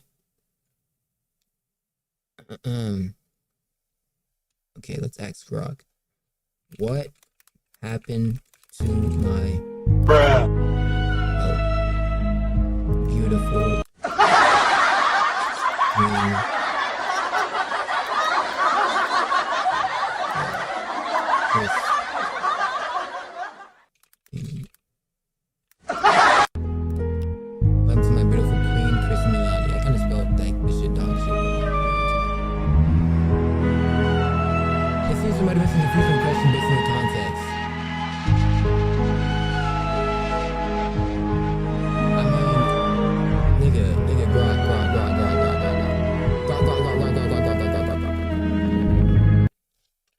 I'm just asking what the tweet means. Bruh.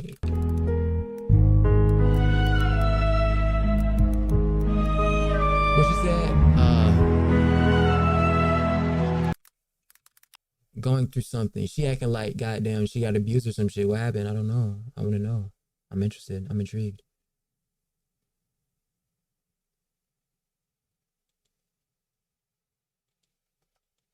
Like, bro, Grok, what's up with the fucking swag, bro?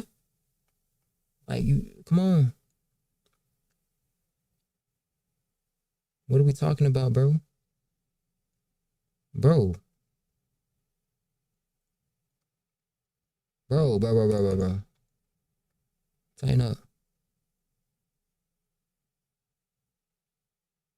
Oh, so she's free PA. How did she get backlash for free PA? Professional struggles. Oh, so like, just like going through a lot as an actress. I'm finally saying actress now. My dumb ass been saying actor. So she said, fuck ICE. Personal identity and resilience. As a queer Jewish woman. Oh, she's Jewish. Shout out my fellow Jewish woman. I didn't know that. Einbinder. Background going over daughter. Saying, okay. Shalom.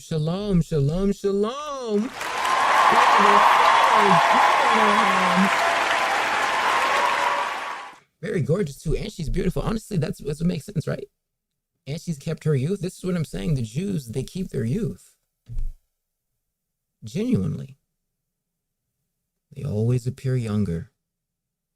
You never see it coming. They always appear younger. They're like younger than they look all the time. Every time they look younger than they look. We look younger. Like, look at her. Look at her. I don't know her age, but I'm going to assume she's a beautiful age. Let's see. All she went through. So it's just saying like, okay. Oh,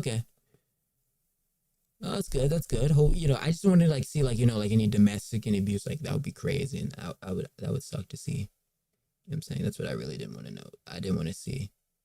I'd be very, distraught and, disappointed. And honestly, it'd break my heart.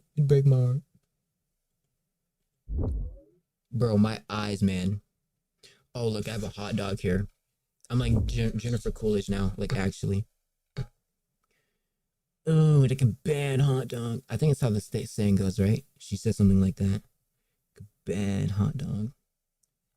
Something like that. Jennifer Coolidge. She's pretty Coolidge.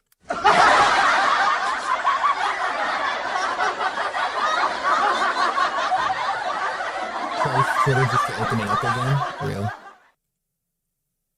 You ever do that? You ever be like bored and then like you're like, you know what? I'm gonna close Twitter. Let me go to a different app. And then you reopen Twitter again because all the other apps are boring. And you're kind of like, the reason why Twitter is so crazy is because look at them.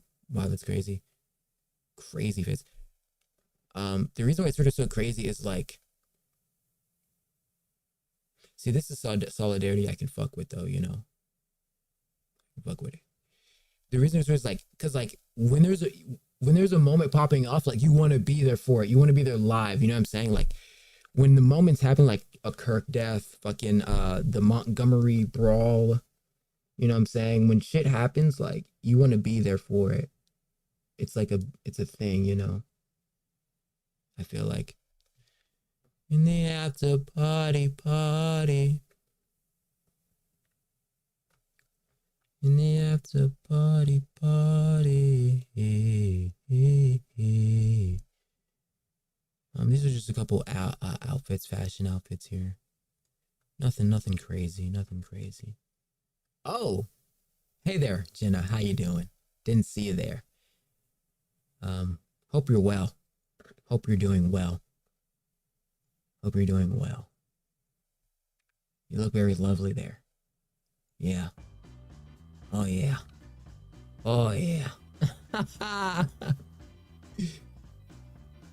It's kind of funny. Demi Lovato posted in New York just a couple of outfits and stuff. I was just saving outfits. Here's Christy as well. Saving some drip. They look great. They look great. Drip, drip, drip, drip, drip. Oh, it's Ella Purnell's birthday. Happy birthday to Ella Purnell. Gorgeous eyes. Look at her fucking eyes. Holy shit balls. Like these slutty green eyes, brown eyes, whatever color they are. They're like a fucking new color every day. God damn, nigga. Yo, Sabrina, have some mercy on my soul.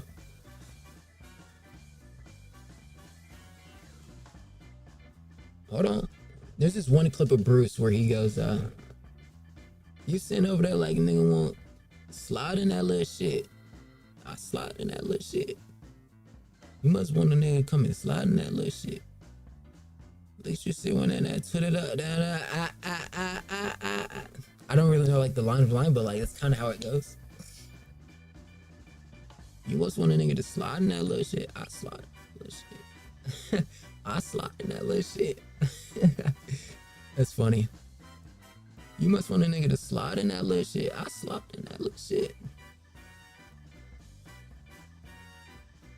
They tried to cancel Charleston West's comedy shows. Let's see this. Fuck the Kirk boy. Fuck him. Fuck him. And he was a piece of shit. I haven't seen one good video about Kirk, not one. He had the nerve to say that Trayvon Martin hunted down George Zimmerman. He just spread bullshit propaganda. On the 911 call, they even told George not to follow Trayvon Martin. This fucker is trying to paint a picture. I see why Trump is ignoring this motherfucker. Someone's already fucking his wife right now.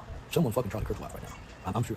Yeah. They thought they were gonna cancel me. Say, white folks stupid. That's why you losing the country to transsexuals and foreigners. Yeah, white people stupid. But long as I was saying fuck George Floyd's daughter, even I say fuck Gilly kids son. As long as I was talking about black people kids and they dead kids, I even wish bad things on Asian babies. But they didn't have no problem with that. Even said horrible things about Jewish people. They have no problem with that. All of a sudden, a racist piece of shit like Charlie Kirk gets killed by another white boy that's rejected that racist piece of shit bullshit, and now all of a sudden we all supposed to be sentiment and we give up our right to free speech because white people idle have fallen by the hands of one of their own. They look so disappointed. Boy, when they arrested Lil Ronnie, and Lil Ronnie was a clean-cut white kid, no tattoos, come from a good loving home with mothers and fathers, law-abiding, and still great morals and values until the young man. He just didn't want to accept the racist part of the conservative party, the right-wing conservative, right-winger. He didn't want to accept that. He probably was more of a moderate. I wouldn't call him a leftist. I would say he was a moderate because he was sneaking and fucking that boy. He wasn't just openly fucking the boy like this, so he was sneaking and doing it because he knew his parents were against it. But don't try to make it seem like the gay transsexual dude brainwashed him with this left liberal mindset, and all of a sudden he just no longer abandoned the conservative. No, he really wanted to kill Charlie Kirk because if you just he did kill him. But when listen, everything Charlie Kirk was doing, if you're an intelligent black person or even an intelligent Jewish person, that's the same shit that Hitler used. He used the media to depict Jews in a negative way, whether it was a cartoon or every night there was some sort of, his man is using a negative rhetoric or with skewed statistics with a talking point, and he's targeting undeveloped minds. He was a fucking bully. Man, y'all ain't finna see me that bullshit. He and I got one thing in common. We both believe in free speech. And not only that, we both support Second Amendment gun rights. He even supported Second Amendment gun rights to say that we need mass shootings so we can keep our rights. He painted his own, it's like he prophesied his own death. He said we need this to happen so we can hold on to our Second Amendment rights. So he became a sacrificial lamb for law-abiding American citizens like me. So nothing else, I appreciate him sacrificing his racist life. Nobody deserves to die. That ain't what y'all said about George Floyd. Well, he was on fentanyl. Well, he was a racist. He got killed by the police. All he had to do was go to jail. He got killed by his own kind. All the shit Charlie was talking about, black on black crime, black people just 50% shit, commit more crime. What about white statistics? What crime do white people commit that affect white people? Mass shootings, political assassination, shit like that. Your kid been playing Call of Duty, and y'all didn't think little white kids could do that. Y'all was looking for an Arab man, y'all was looking for a black man, looking for a Muslim man, and it happened to be a white man. And now y'all want to cry and lower the flag. Charlie Kirk wasn't shit to lower my goddamn taxpaying dollar flags for. Nigga, that's why black folk, we gotta get our own flag, and not we ain't pledging allegiance now more time. We gonna keep our rights and fuck their flag. Nigga, bring us back to rebel flag.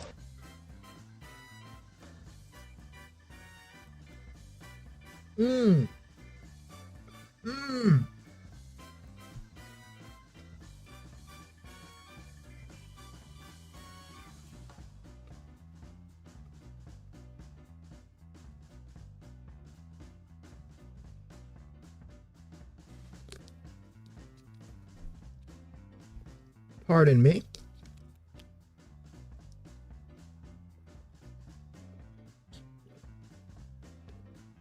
I needed that. True. I think I honestly wasn't even paying attention. But yeah, I just don't think, I don't know, like when people are like, whenever someone dies, right? How does it go to race? It never even registered me how it goes to race. It instantly goes to race. Like, oh, was it a white person who killed him? Or was it a black person? Was it a black person who died? Or was it a white person who died? Like, that's just crazy to me. Like, you really think I care about somebody's skin color to the point where, like, if they die, I give a fuck? Like, or like, I'll be like, they were white, so I can't mourn their death. Or they were black, so I can't mourn their death. Like, what?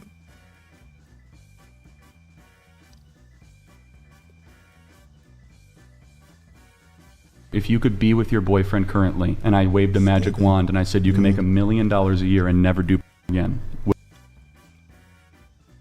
you? No.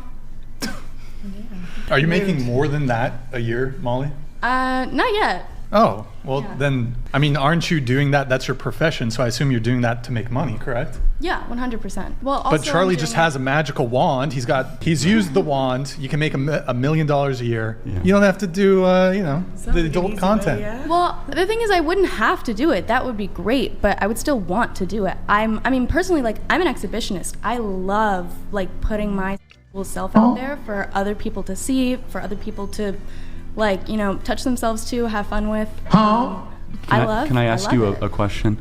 Since you're about presenting yourself to the world, do you have a good relationship with your father?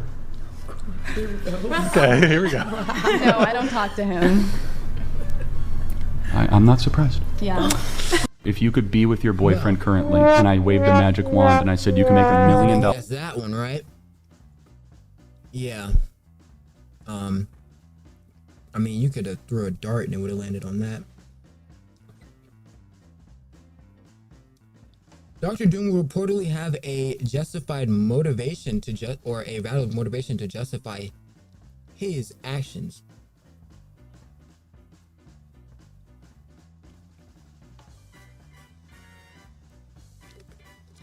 In Avengers Doomsday. Now I wonder what this is. I wonder if they're going to come at it from a stance how in the comics, normally they would kind of take a bit of inspiration from the books, put them in the film of how the villain would act. Whereas Thanos' story, they completely rewritten his motive, right? His motive was to save the universe. He had to kill half of it as a sort of diameter expulge, like excrement, flourishing rebellion. And with half of the universe gone, he will replenish what was left of it. Now, if he really wanted to do that, he could just double the fucking resources or make it infinite resources. The universe is obviously finite, bound by the lengths of space and time.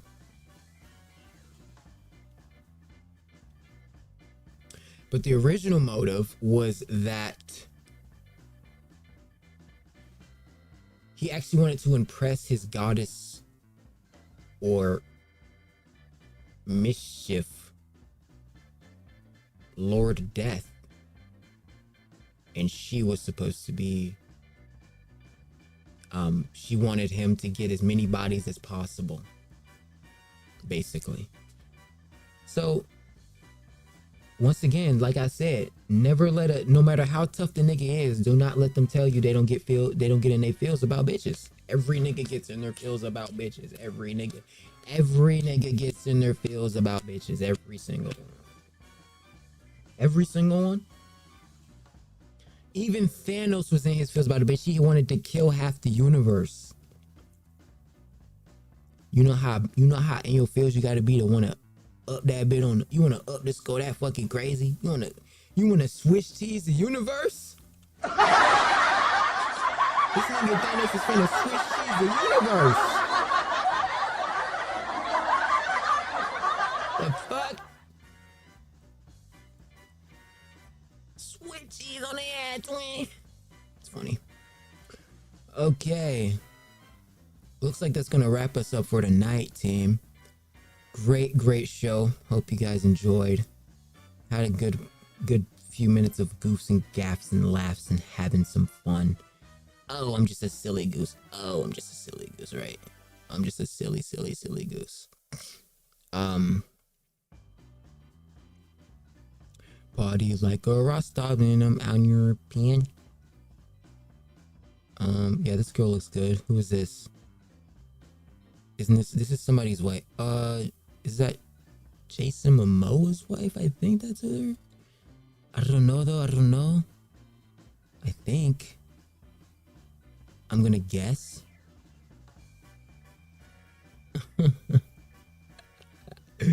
I'm gonna guess it's what it is. Or, yeah. I might be right, I might be wrong.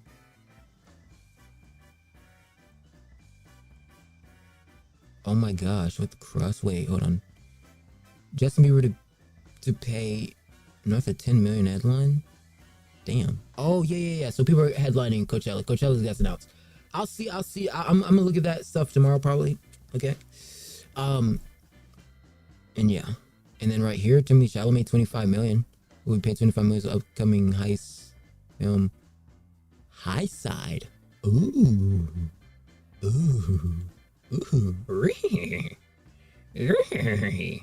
don't know how to do that, but like, yeah. Whoa.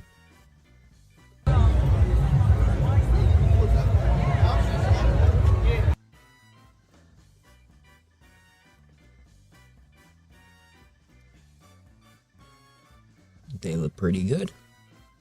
They look pretty good. Hey, I'll say that. They look pretty good.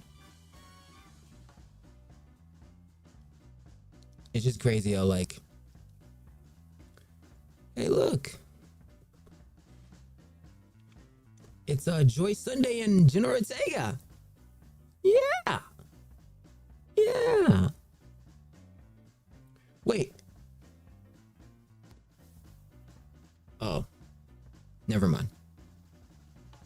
Brain rotting with you. Smoking weed with you. 'Cause you told me to. Bill Nye is set to receive a star in the Hollywood Walk of Fame. Shout out him. Shout out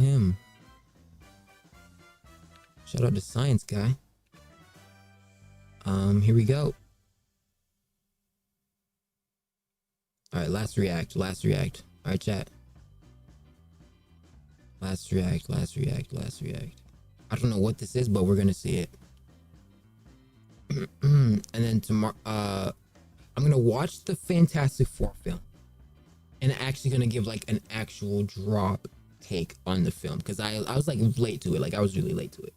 I was like procrastinating it, and then like I wanted to, but then I kind of got distracted with like doing work and like, you know, living life, so I kind of didn't watch it. But I'm gonna watch it and I'm gonna give you my thoughts. Are you ready to hear my thoughts or no? You guys like this shirt or no? You ready to hear my thoughts? Okay. What do you think of this shirt? It's a Nautica shirt. This is my white boy shirt. They say this is my white boy shirt. That's what I've been told. All right, let's see.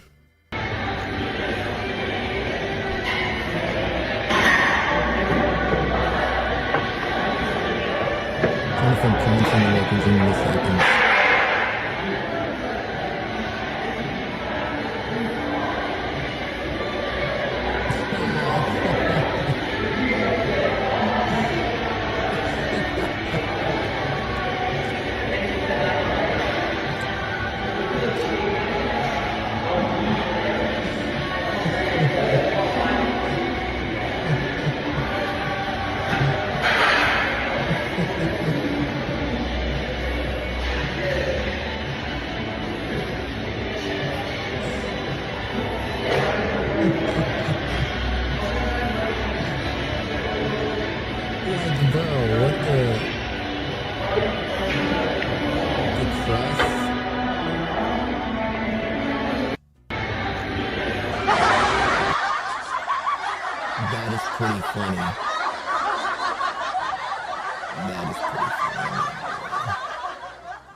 Fact that he's like so serious and he's like he's like not even like paying attention, you know what I mean? Like he's just totally oblivious to the fact that his face is like in the thing, and he's just, you know, vibing out and stuff like that. But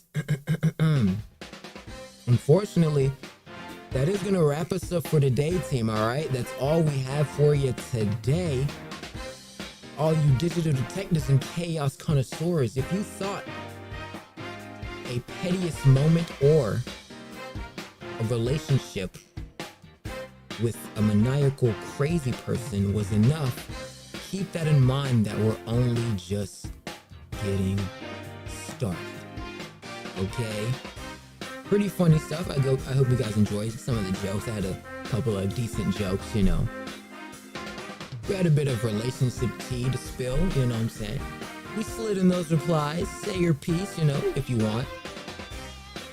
And next time when the internet does something wild again, I'll be here to comfort you. Until then, keep your receipts and block what doesn't serve you. And remember, memes heal everything. Peace and love and wild vibes. And with that being said, Team HNK, I hope you guys enjoyed this latest show of the EXO Show. And I will see you when you're older.